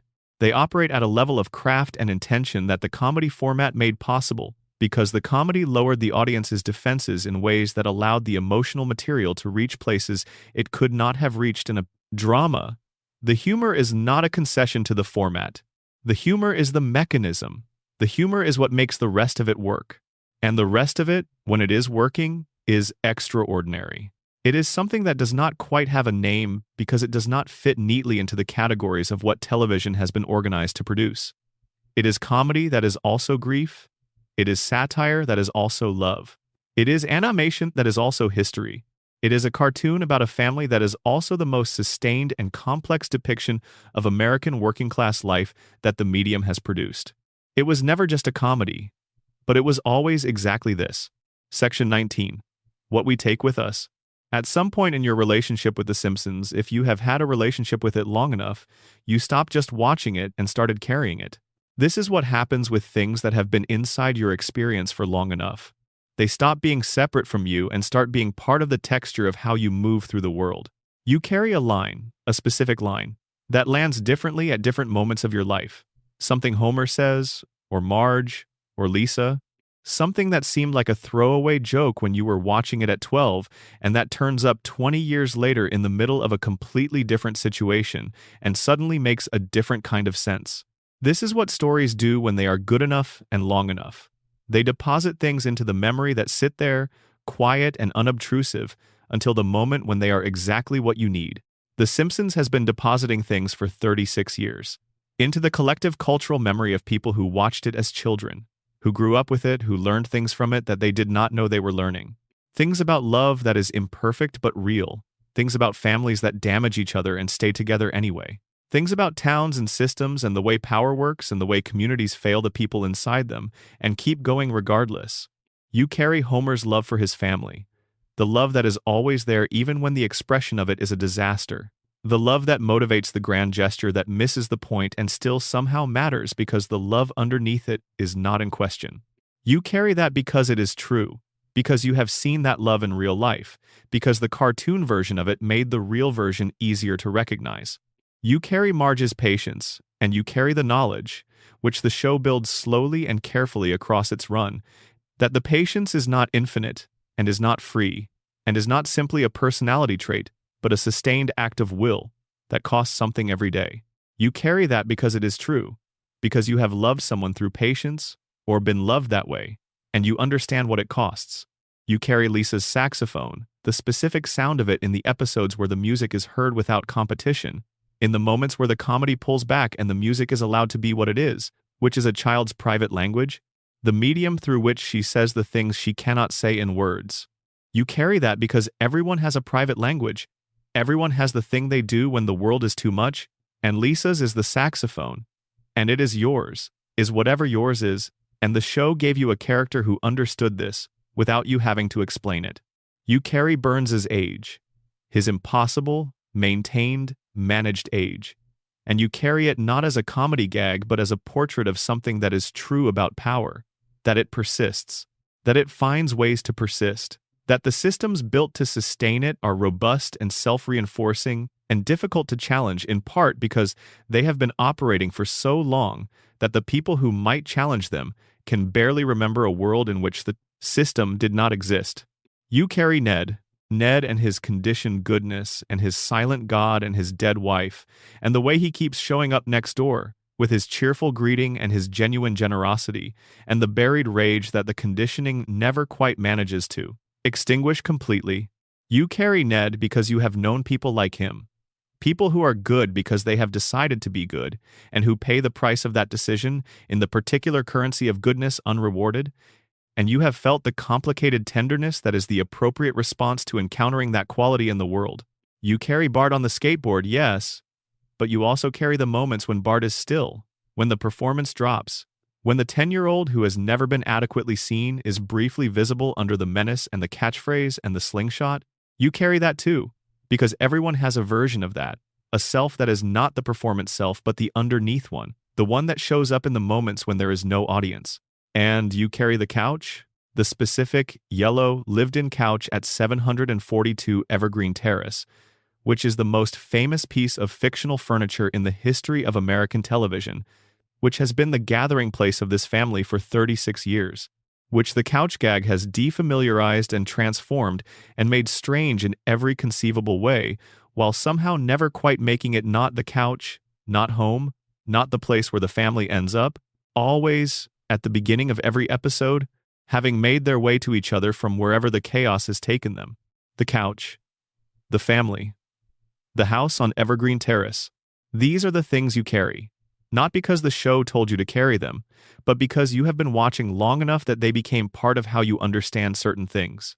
Certain things about love and family and imperfection and the specific courage it takes to keep showing up to a life that is harder than you expected and better than you deserve, and yours in a way that no system can quite take from you. That is what the show has been. That is what it has been giving you for 36 years, dressed in yellow and wrapped in comedy, and managed by the reset button and the floating timeline and the format requirements of a 30-minute primetime animation slot on a commercial broadcast network. All of that wrapped up in Homer not knowing his boss's name, and Bart chalking words on a blackboard, and Lisa playing something beautiful into an empty room, and Marge sighing in a way that contains entire novels, and Maggie watching from her bouncy seat with those enormous eyes and whatever is behind them. All of it. Every episode.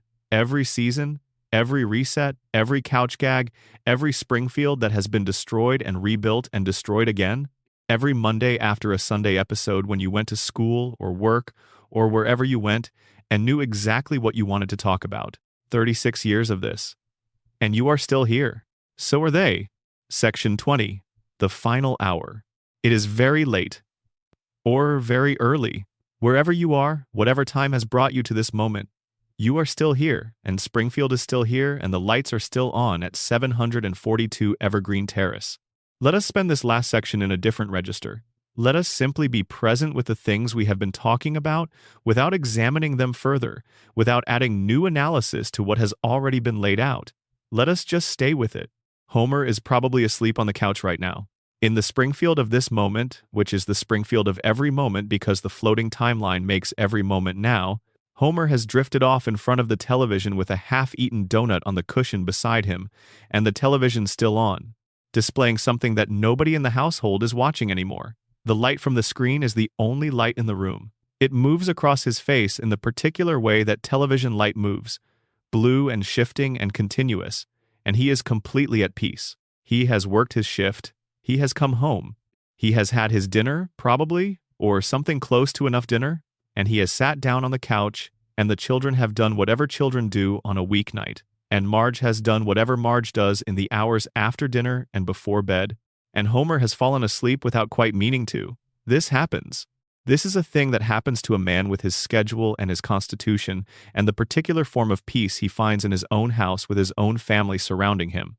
He is dreaming, possibly. The coma theory would say he is always dreaming, that the dream has been running for decades, that the man on the couch is a dream within a man who has been unconscious since 1993. Maybe the dream is the only Springfield there is, and the man in the hospital bed is somewhere between sleep and waking, and the story has been his brain's way of holding on to the things he could not bear to lose. Or maybe Homer is simply Homer, a man who loves his family, who has been damaged by circumstances that were not his fault and has not been fully repaired by circumstances that could have repaired him, who does his job badly for reasons that are partly his own and partly systemic, who comes home to a yellow house on a quiet street in a town that sits in no fixed location on any map, and who falls asleep on the couch because this is what he does at the end of his day, and his day has ended, and the couch is there, and the television is on, and this is enough. Marge is upstairs probably. She has done the things that need doing, and she has moved through the house in the particular quiet way of a person who does not want to disturb the sleep of someone they love, even when that someone is sleeping in the wrong place. She knows Homer is on the couch. She will probably put a blanket over him at some point, or decide against it, or decide to leave it and see if he wanders upstairs on his own. She has done this many times before. She knows how the night goes. She is thinking, in the way that people think at the end of a long day when they are in the transition space between doing and resting. She is thinking about the children, about what needs doing tomorrow, about something she said earlier that she is reviewing in retrospect, about Homer on the couch, about the specific texture of her life as it actually is right now. She is not unhappy. She is also not entirely at rest. She is Marge, in the night, with her thoughts, which is a private and unshared experience that the show has always been careful not to fully illuminate, because some things belong to the character and not to the narrative. Bart is either asleep or not asleep. He is 10 years old and it is a weeknight, and there is a school tomorrow that he does not entirely want to go to, and the question of whether Bart sleeps on weeknight nights is genuinely unresolvable from the available evidence. He has books he is not reading and a skateboard he is not riding, and a window he may or may not have his eye on. He is either doing something he should not be doing or he is doing nothing, which is itself occasionally suspicious. He loves his family. He would not say this out loud. He would deflect and joke and find a way to make the admission into something else before it reached full expression. But it is true. It has always been true. It is the most persistent and the least visible fact about Bart Simpson, that the boy who performs indifference to everything is, at the foundation, deeply attached to the specific people in the specific house on the specific street where he has lived his entire life. The house means everything to him. He will never say this. He does not need to. The show has said it for him. In 36 years of episodes where Bart's trajectory, no matter how far it takes him from Evergreen Terrace, always brings him back. Lisa is awake. Lisa is almost certainly awake. She is reading or thinking or writing something in her room with the saxophone nearby in case she needs it, which she usually does. She is 8 years old, and she has the interior life of someone considerably older, and the emotional landscape of someone who has felt more than her years should require her to feel, and she manages all of this with a stubbornness and a dignity that the show has never adequately honored, but has always depicted accurately. She is thinking about the world, about what it should be and what it is, and the distance between those two things, which she measures with a precision that is both her gift and her burden. She is thinking about tomorrow, about the thing she will try again tomorrow that did not work today, about the next attempt to say something that needs to be said in a context that does not want to hear it. She will go to school tomorrow. She will raise her hand. She will say the thing. And the world will probably not respond in the way it should. And she will go home, and she will play something on the saxophone that contains what she could not say in the classroom, and the music will be there with her the way it is always there with her, her own private language spoken into the privacy of her room. Maggie is asleep. Maggie is almost certainly asleep. She sleeps the sleep of someone who has been watching all day, and who will watch all day tomorrow, and who needs the rest that comes from extended vigilant observation of everything that moves and breathes and speaks within her field of vision. She is 1 year old. She has been 1 year old for 36 years. And she is the most capable member of the Simpson family. And she is asleep, and whatever she knows and whatever she is planning and whatever she is waiting for is held safely inside the sleep of a baby who has decided that this is not yet the moment. The moment will come. It always does. But not tonight. Tonight, Springfield is quiet. The plant is running its nighttime cycles with the particular hum that the residents of the surrounding neighborhood have long since stopped hearing, because it is so constant that it has become part of the ambient sound of their lives, indistinguishable from the sound of their own breathing. The river runs past the park with whatever is in the river, which is more than there should be and less than there was last year, or more, depending on which direction the contamination is trending. The stars are visible from certain parts of town, depending on the light pollution from the plant's nighttime operation. Ned's house is dark. The light went off earlier than the Simpson house, because Ned keeps the kind of schedule that his faith and his disposition and his management of the conditioning require. He prays before bed. He has prayed every night since he was old enough to understand what prayer was. He prays into the silence that has answered him consistently across a lifetime of devotion, and he receives the silence, and he goes to sleep. He will be there tomorrow. He will be outside before Homer has finished his first cup of coffee, with his cheerful greeting and his genuine warmth and the buried thing underneath both of them that the conditioning keeps managing. He will offer to help with whatever Homer is inevitably doing wrong in the yard. Homer will decline in a way that is not quite rude but is not quite polite either. And Ned will take this in stride, because taking things in stride is what he does, and the morning will pass, and the day will happen, and Springfield will continue. Burns is awake. Burns may be always awake, or may sleep in the way of very old things that have found the rhythms of biology negotiable rather than mandatory, or may have a relationship with sleep that the treatments and the century of altered biology have made into something that does not map neatly onto the experience of a person who has been alive for a normal span of time. He is in the manor.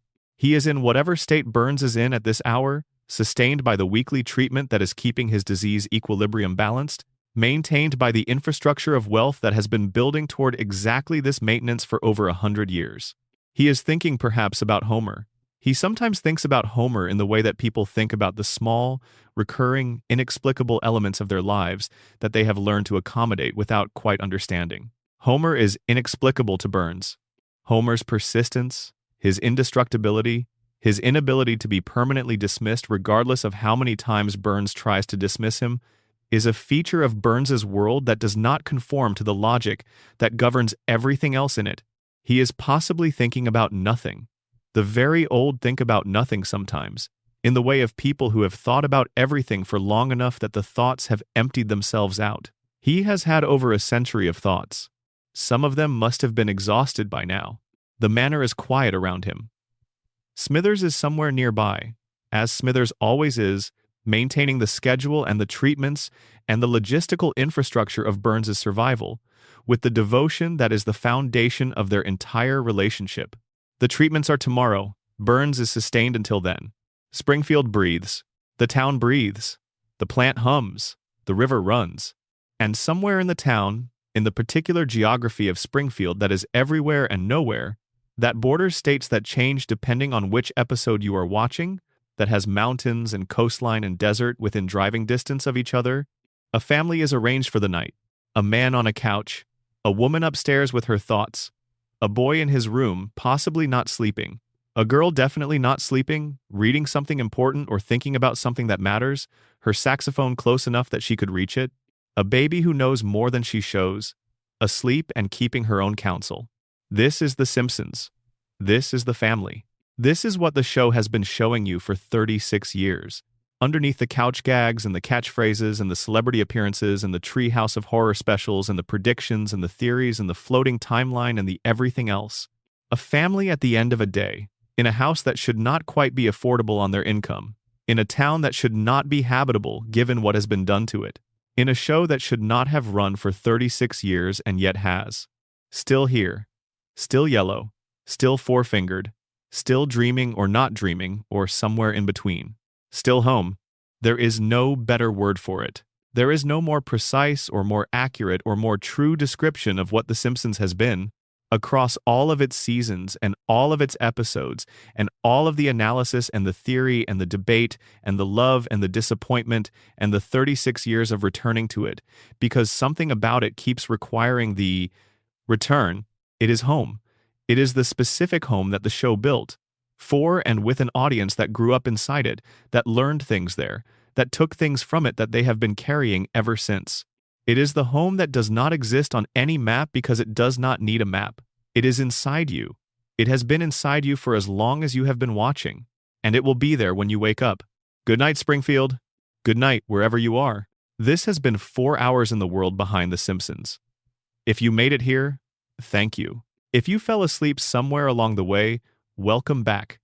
Drop a comment and tell me where you are and what time it is there. And if this is the first thing of mine you have found, subscribe. There is more of this, more of sitting with the shows and the stories and the things they are quietly doing underneath the surface, and I would love for you to be there for it. And bonus section A, the music of The Simpsons and what it has always known. There is a score running underneath The Simpsons that most people have never consciously listened to.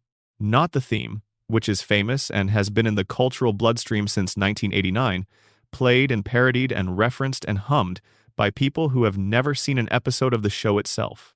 Not the couch gag variations or the Treehouse of Horror Specials horror movie parodies. The actual score, the music that runs under the dialogue and the action in the regular episodes, composed primarily by Alf Clausen for most of the show's first 3 decades, quietly and persistently doing something that the visual and verbal elements of the show are carefully managed not to do directly. The score knows what the show is. The music understands the emotional weight of what is happening in scenes that the script and the comedy format keep at a careful tonal distance from their own implications. When Homer has a moment of unexpected clarity, when Marge has a moment of private grief, when Lisa plays into the empty room, when the episode reaches the point where the comedy has done all it can do and the thing that remains is simply the thing itself, the score is there. It has always been there. And it is not playing comedy music. It is playing something that a television score should not play if the show is only what it presents itself as being. It is playing the emotional truth of what is happening, which is sometimes grief, sometimes longing, sometimes a tenderness so precise and specific that it cannot be mistaken for anything other than what it is. The score is the show's emotional honesty, operating in a register that the visual comedy cannot quite access and that the dialogue is not always permitted to reach. Alf Clausen composed music for the show for over 2 decades, and the body of work he produced is remarkable in ways that are rarely discussed. He was scoring a comedy, technically. He was producing music to accompany jokes and set pieces, and the particular kinds of emotional manipulation that television comedy uses to manage the audience's experience. But he was also, in every episode, finding the real emotional content of the scenes and writing music that honored that content rather than softening it. The music at the end of Mother Simpson. The music in the closing moments of Lisa's Substitute. The music in the scenes where Homer's love for his family breaks through the impairment and the comedy and becomes visible as something true. These are not incidental musical choices. They are the score making a claim about what the show actually is. Not a comedy that occasionally has emotional moments, but an emotional work that uses comedy as its primary mode of delivery and that, in the music, never quite pretends otherwise. The theme itself is worth sitting with.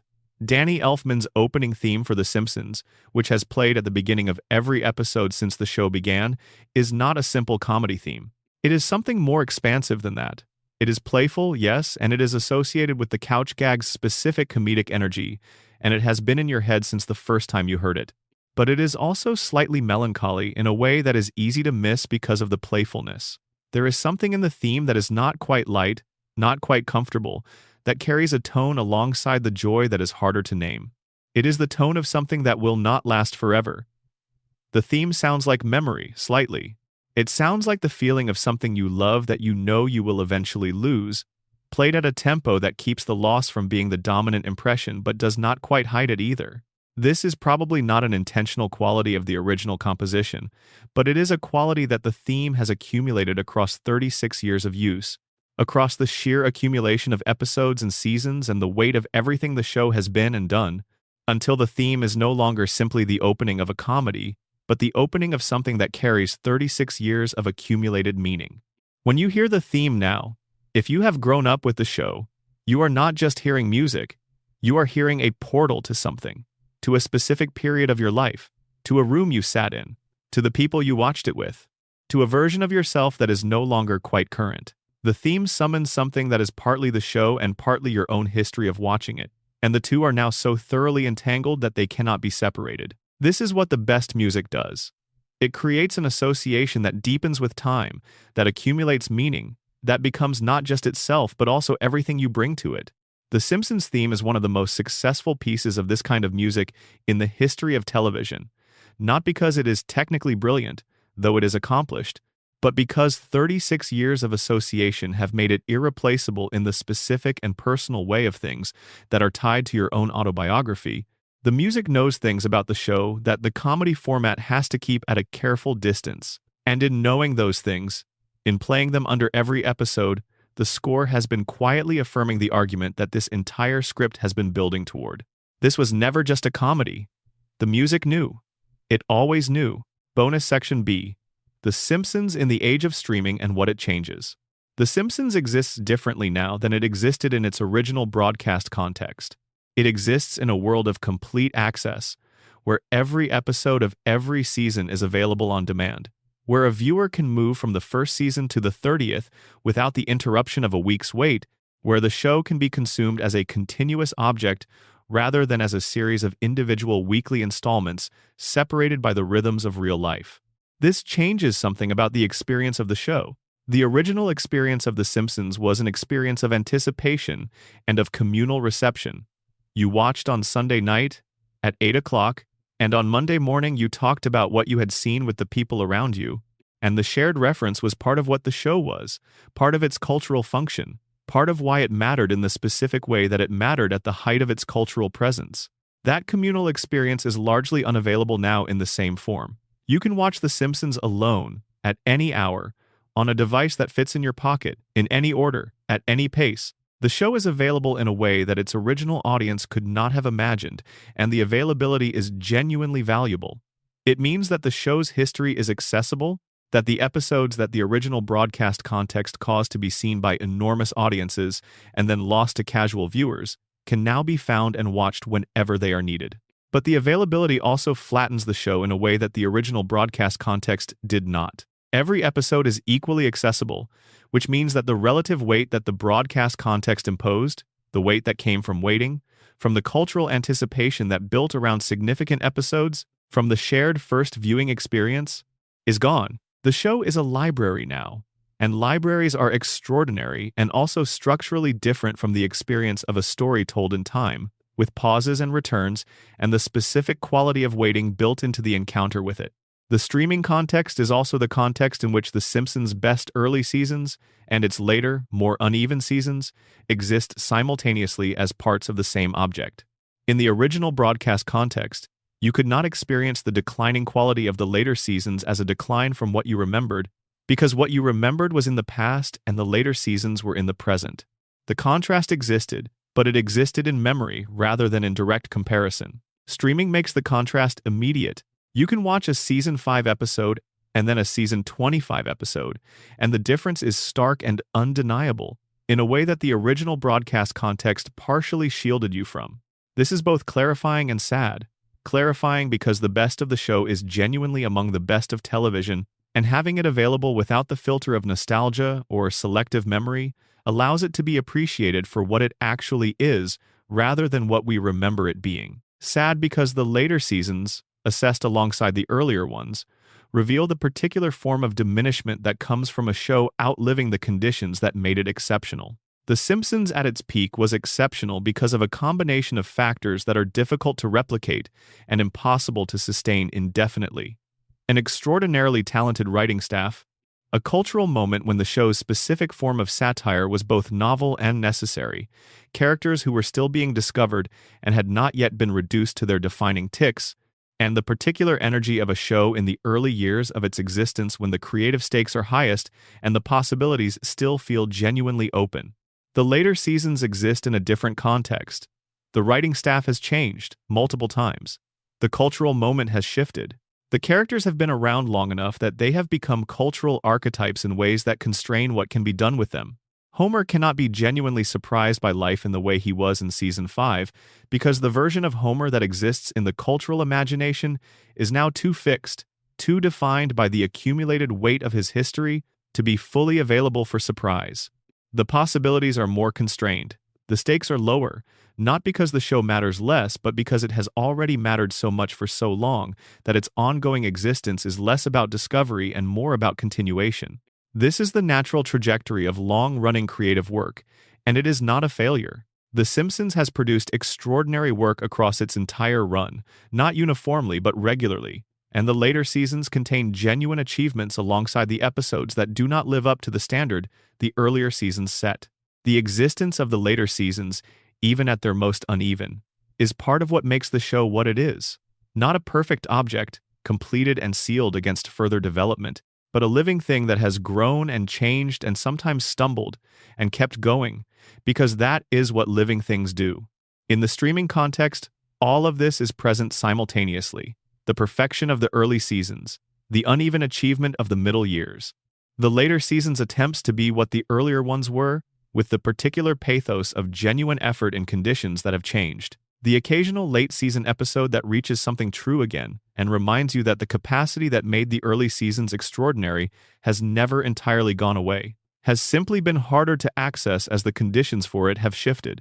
The Simpsons in the streaming age is available in a way it never was before, and the availability is extraordinary, and the availability also reveals, more clearly than the original broadcast context could, the full picture of what the show is: not a perfect thing, not a thing whose greatness is uniformly distributed across its run, but a thing that was genuinely great in a way that has lasted, that has left a mark on the culture and on the people who grew up with it, that the uneven later seasons cannot erase.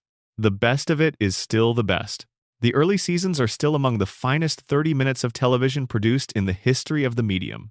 And they are available, right now, wherever you are, at whatever time this finds you. That is not nothing. That is, in fact, quite a lot. Bonus Section C: the fans who kept the mysteries alive. The Simpsons has one of the most active and sustained fan communities in the history of popular culture.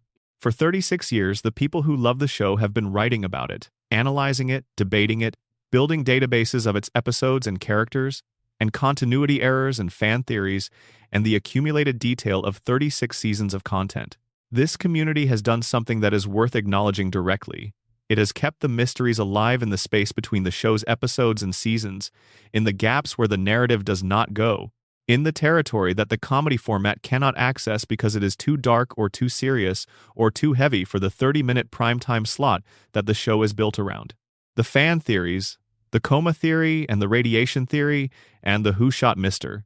Burns' alternate readings and the analysis of Maggie's intelligence and the excavation of Burns's age and the tracking of Springfield's impossible geography, these are not just entertainment. They are the work of people who felt that the show was giving them something more than the comedy, who intuited the weight underneath the laughs and wanted to find a way to articulate what they were sensing, who developed the vocabulary for talking about what the show was actually doing by building frameworks that the show itself never provided. The best fan theories are acts of love.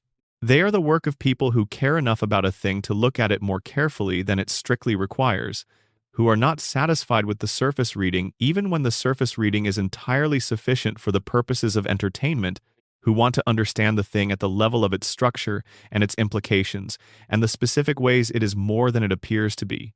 The coma theory, which argues that everything after a specific episode in the 4th season is Homer's unconscious dream, is an active interpretation that takes seriously the emotional logic of the show and builds a framework around it that is more emotionally coherent than the show's own stated explanation for its central mysteries.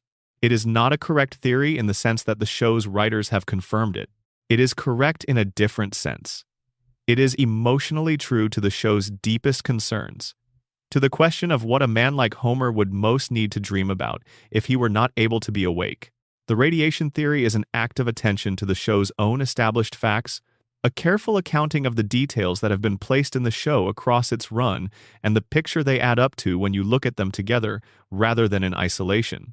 It is the work of someone who paid close enough attention to notice that the show was leaving breadcrumbs and who followed the breadcrumbs to see where they led.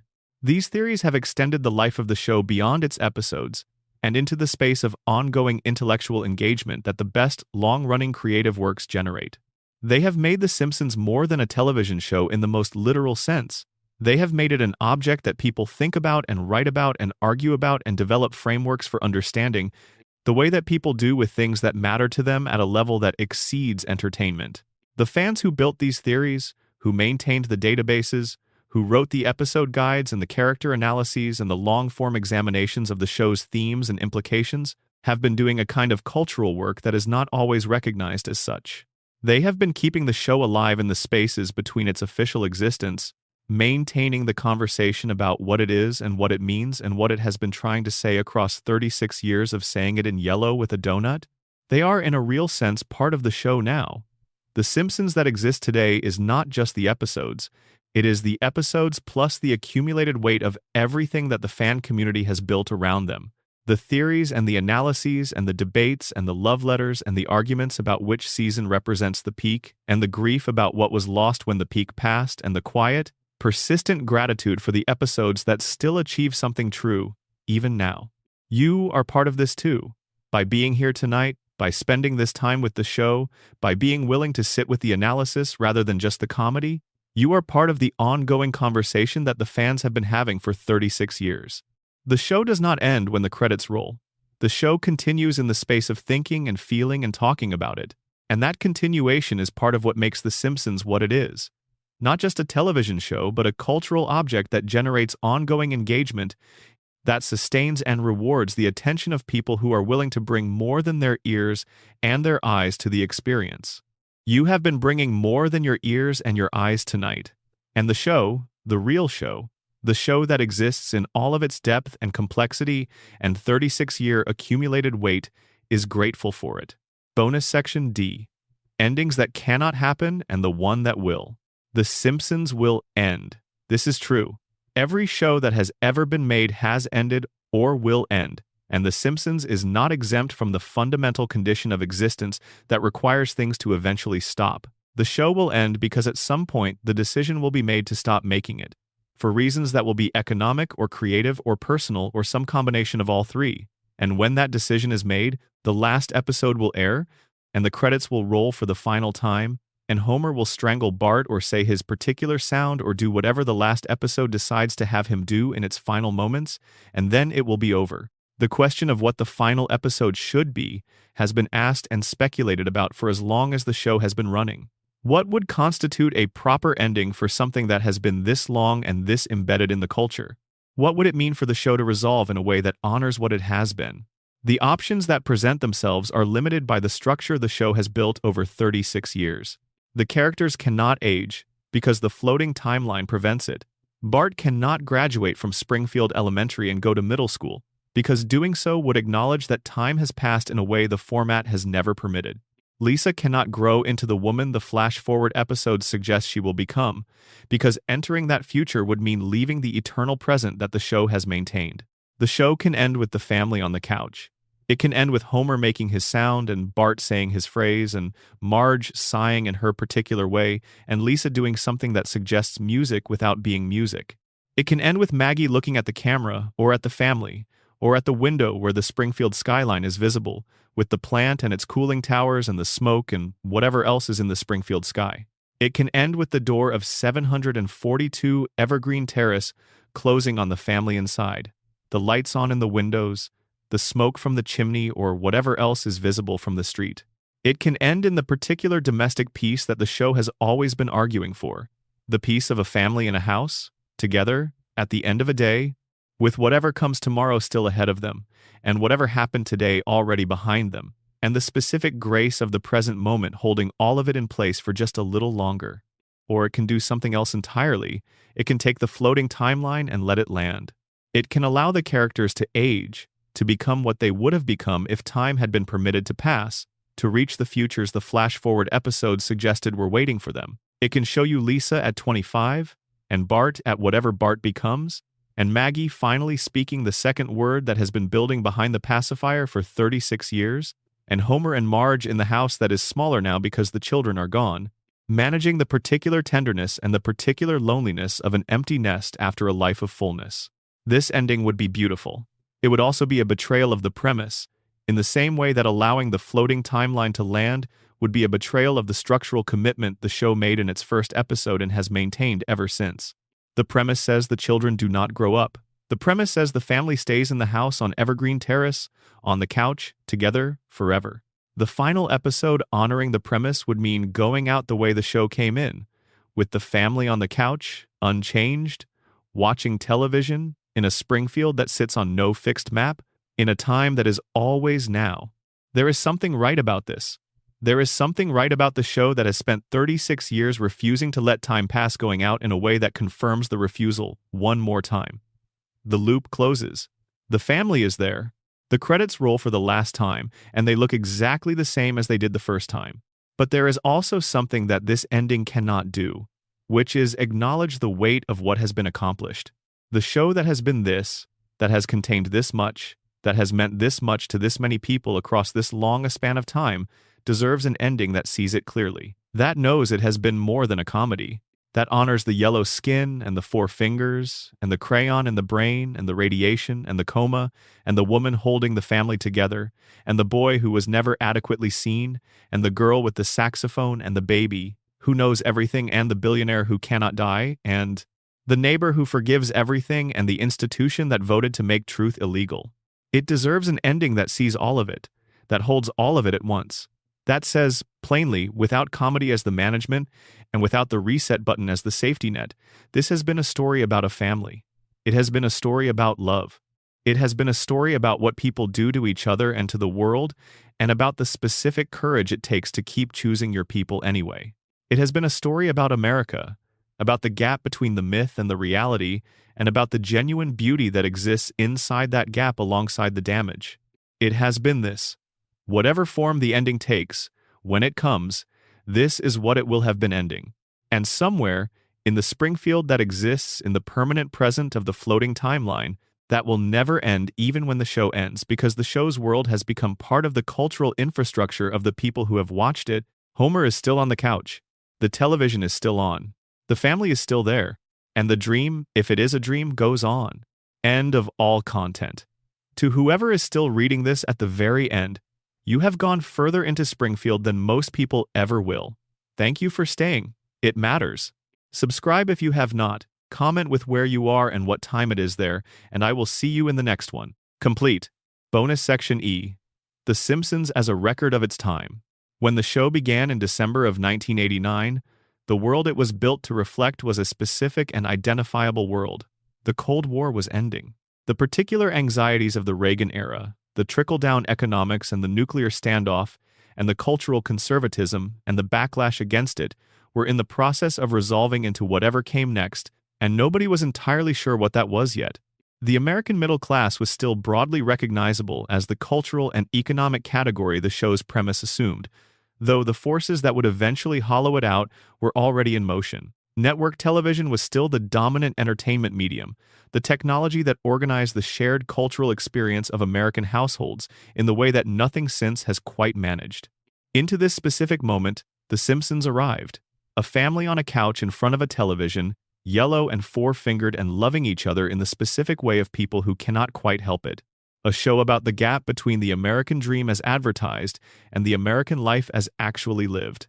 A satire that took the specific texture of its moment, the economic anxiety and the institutional failure, and the corporate malfeasance and the government incompetence, and the community's determined refusal to see what was right in front of it, and rendered it in the form of a cartoon that was funny enough that you would keep watching even when what it was showing you was not funny at all. It has been 36 years. The world has changed. The Cold War ended. The middle class contracted. The network television era gave way to cable, to streaming, to the fracturing of the shared cultural moment into 1,000 simultaneous moments that are increasingly difficult to aggregate into anything that resembles the communal experience of watching the same show at the same time. The specific world the show was built to reflect has transformed almost beyond recognition, and the show has kept running. In each new era, with each new cultural context, The Simpsons has found ways to remain relevant that go beyond simple adaptation. The show does not simply update its references to acknowledge the current moment. It does something more interesting, which is that the structure it built in 1989, The specific anatomy of Springfield and its institutions and its residents and their relationships has turned out to be a structure that fits not just the moment it was built in, but a series of successive moments in American cultural life.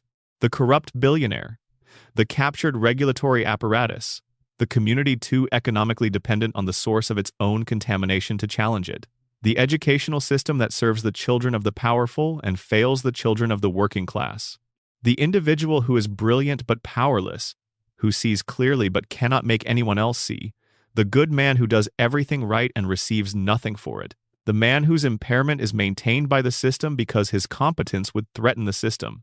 These are not details specific to 1989. They are structural features of American life that the show identified in 1989 and has continued to identify accurately across the decades since.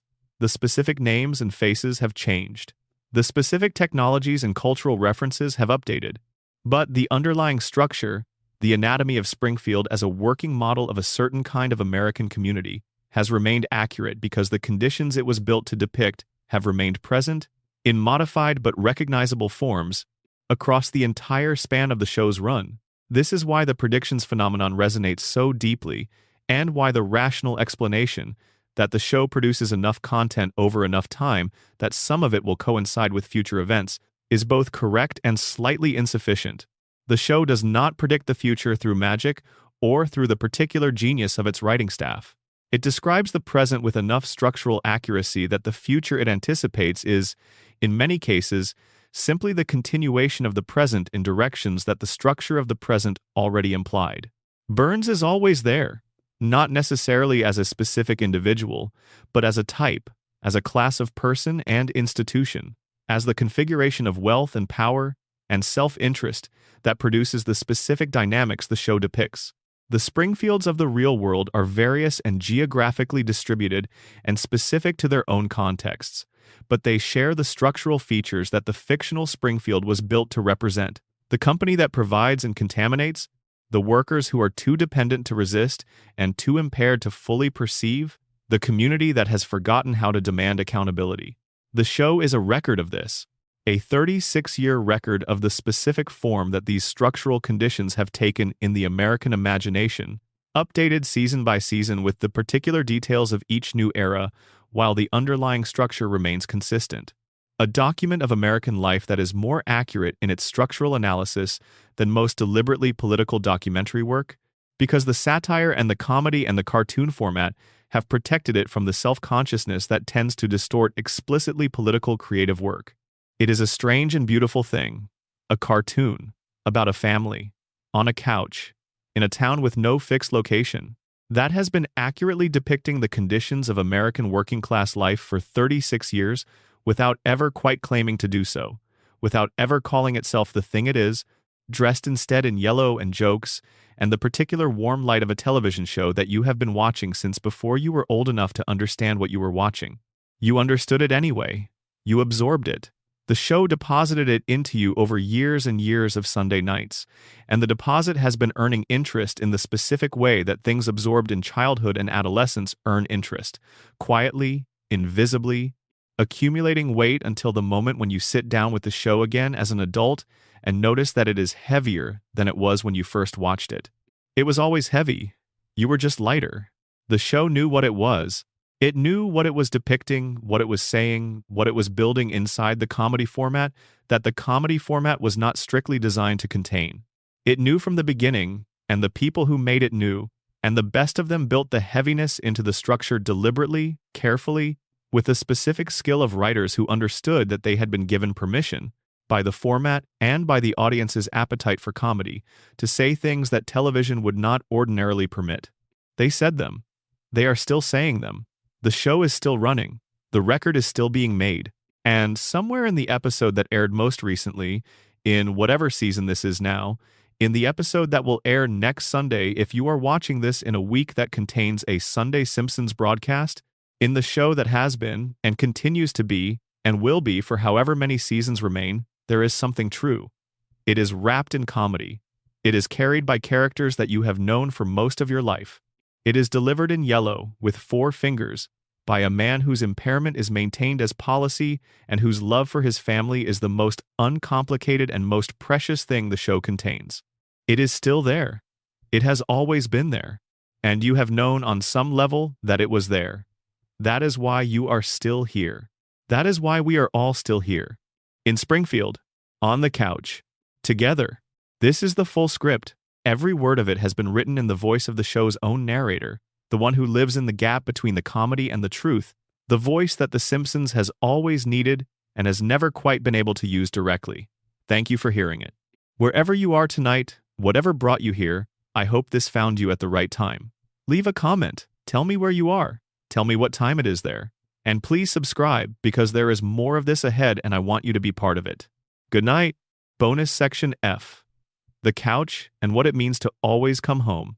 There is a couch at the center of the Simpsons universe that has absorbed more comedic variation, more creative invention, more concentrated cultural energy than any piece of fictional furniture in the history of the medium. The couch gag that opens every episode of the show has been the site of parody, homage, surrealism, self-reference, guest collaboration, and formal experimentation for 36 years.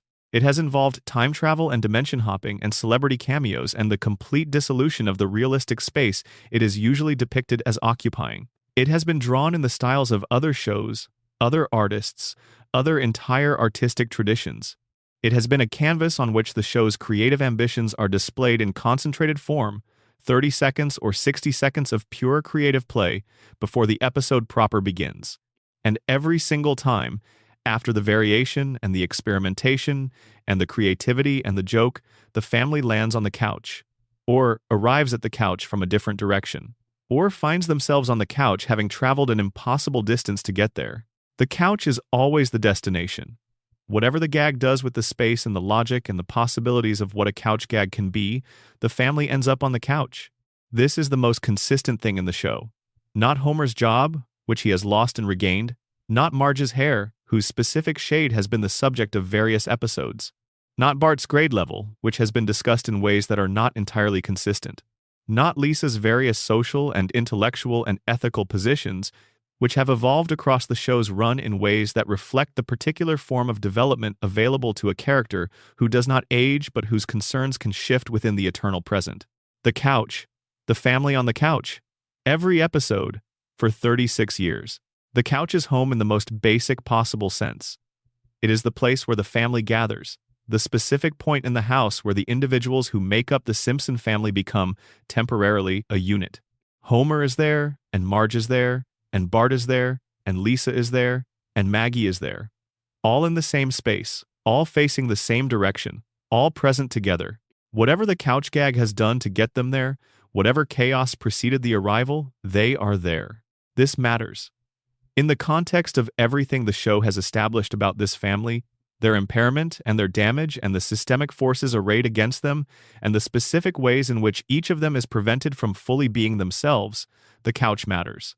It is the proof that the family persists, that through everything, through Homer's disasters and Bart's interventions and Lisa's crusades and Marge's labor and Maggie's watchful silence, through the radiation and the floating timeline and the reset button and the 36 years of catastrophes and recoveries, the family finds its way back to the couch. Not because the couch is a particularly special piece of furniture. It is not. It is a yellow couch in a modest house in an impossible town, but it is their couch. The specific couch that the specific people who make up the Simpson family have been finding their way back to for the entirety of the show's existence. And finding their way back to it, every episode, every variation of every couch gag, is the show's most persistent and most honest claim about what this family is. They stay together. They keep coming back. They choose each other.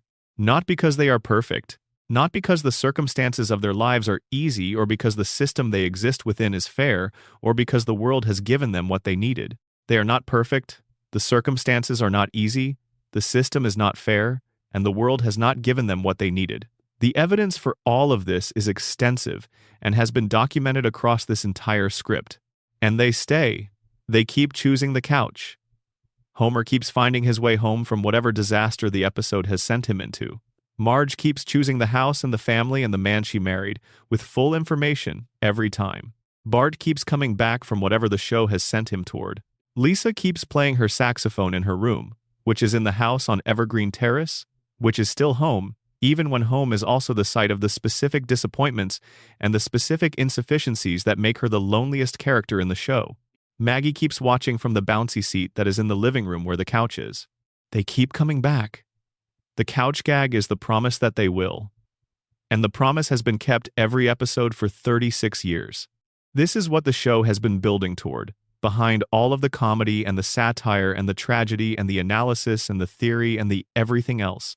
Not a conclusion, because the show has declined to provide conclusions in the service of maintaining the eternal present that the floating timeline requires, but a reassurance. The reassurance that the family will be there next time, that the couch will be there, that the door of 742 Evergreen Terrace will open and the family will come through it and they will find their way to each other in the living room. This is not nothing. In a world where things end, where families break apart, where the specific texture of a childhood home becomes memory rather than present, and you can never quite get back to the room you remembered exactly as you remember it.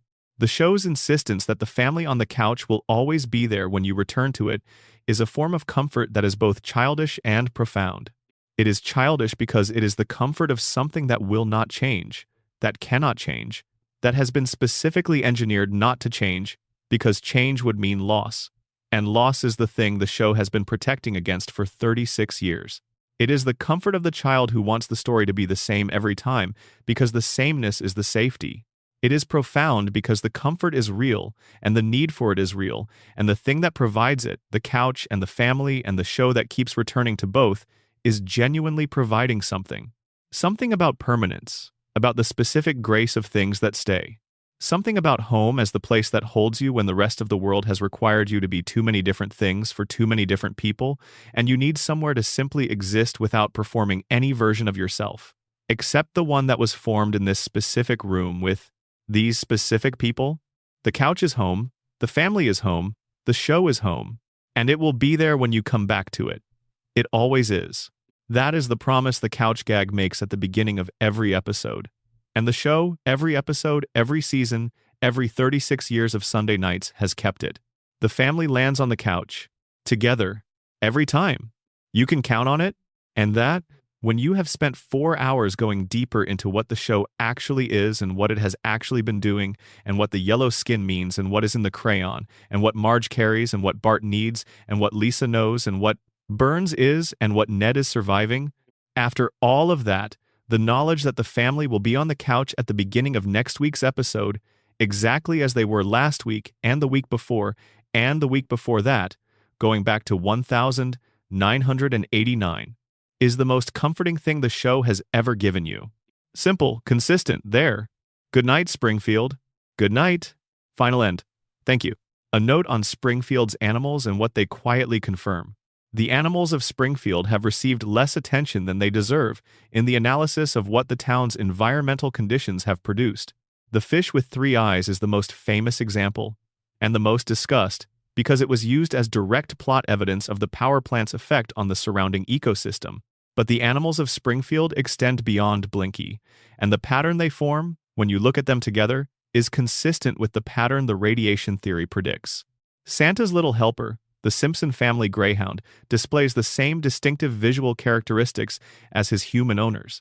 The bulging eyes, the proportions that deviate from what a real greyhound looks like, the physical features that mark him as a creature of Springfield rather than a creature of the external world. He has been present in the household since the first season, has been exposed to the same water and the same air as the family, and shows the same markers that the family shows. This is, if you accept the radiation framework, exactly what you would expect. The contamination is not selective. It does not distinguish between species. It enters the biology of whatever is living in the contaminated environment, and it does what it does, which is alter the organism in ways that the organism cannot choose, and that express themselves visually in the particular ways that the show has depicted across 36 years of animal background characters. The raccoons in Springfield are slightly off. The squirrels are slightly off. The pigeons that land on the Springfield streets have a quality to them that is hard to name precisely, but that registers as different from how pigeons look in the episodes that are set outside the town's borders. This might be the animation style, the particular choices made by different animators for different productions. But within the logic of the show's own world, it is the radiation, the contamination, the invisible marker that turns every living thing inside Springfield's borders, animal and human and possibly even plant, into a slightly different version of what it would have been outside them. The three-eyed fish was the show's announcement of this principle. Everything else has been the confirmation of it, in small details across 3 decades of background animation. Springfield is a contamination zone, and its wildlife is the ongoing evidence that the contamination is total, is environmental, is present in the water and the air and the soil, and is producing the effects in every living system that any reasonable observer would predict it to produce. The animals cannot vote to keep the lie. They cannot decide to reset. They cannot choose comfortable denial over uncomfortable truth. They simply exist in the contaminated environment and show you what the contamination does, honestly and without the ability to pretend otherwise. The three-eyed fish was trying to tell Springfield something. The animals have always been trying to tell Springfield something. Springfield has never been able to hear it, because the contamination that the animals are displaying also affects the cognitive architecture of the hearing. The fish has 3 eyes. The dog's eyes are wrong. The squirrels are slightly off. Springfield is a contamination zone. The animals know it. And now, finally, so do you.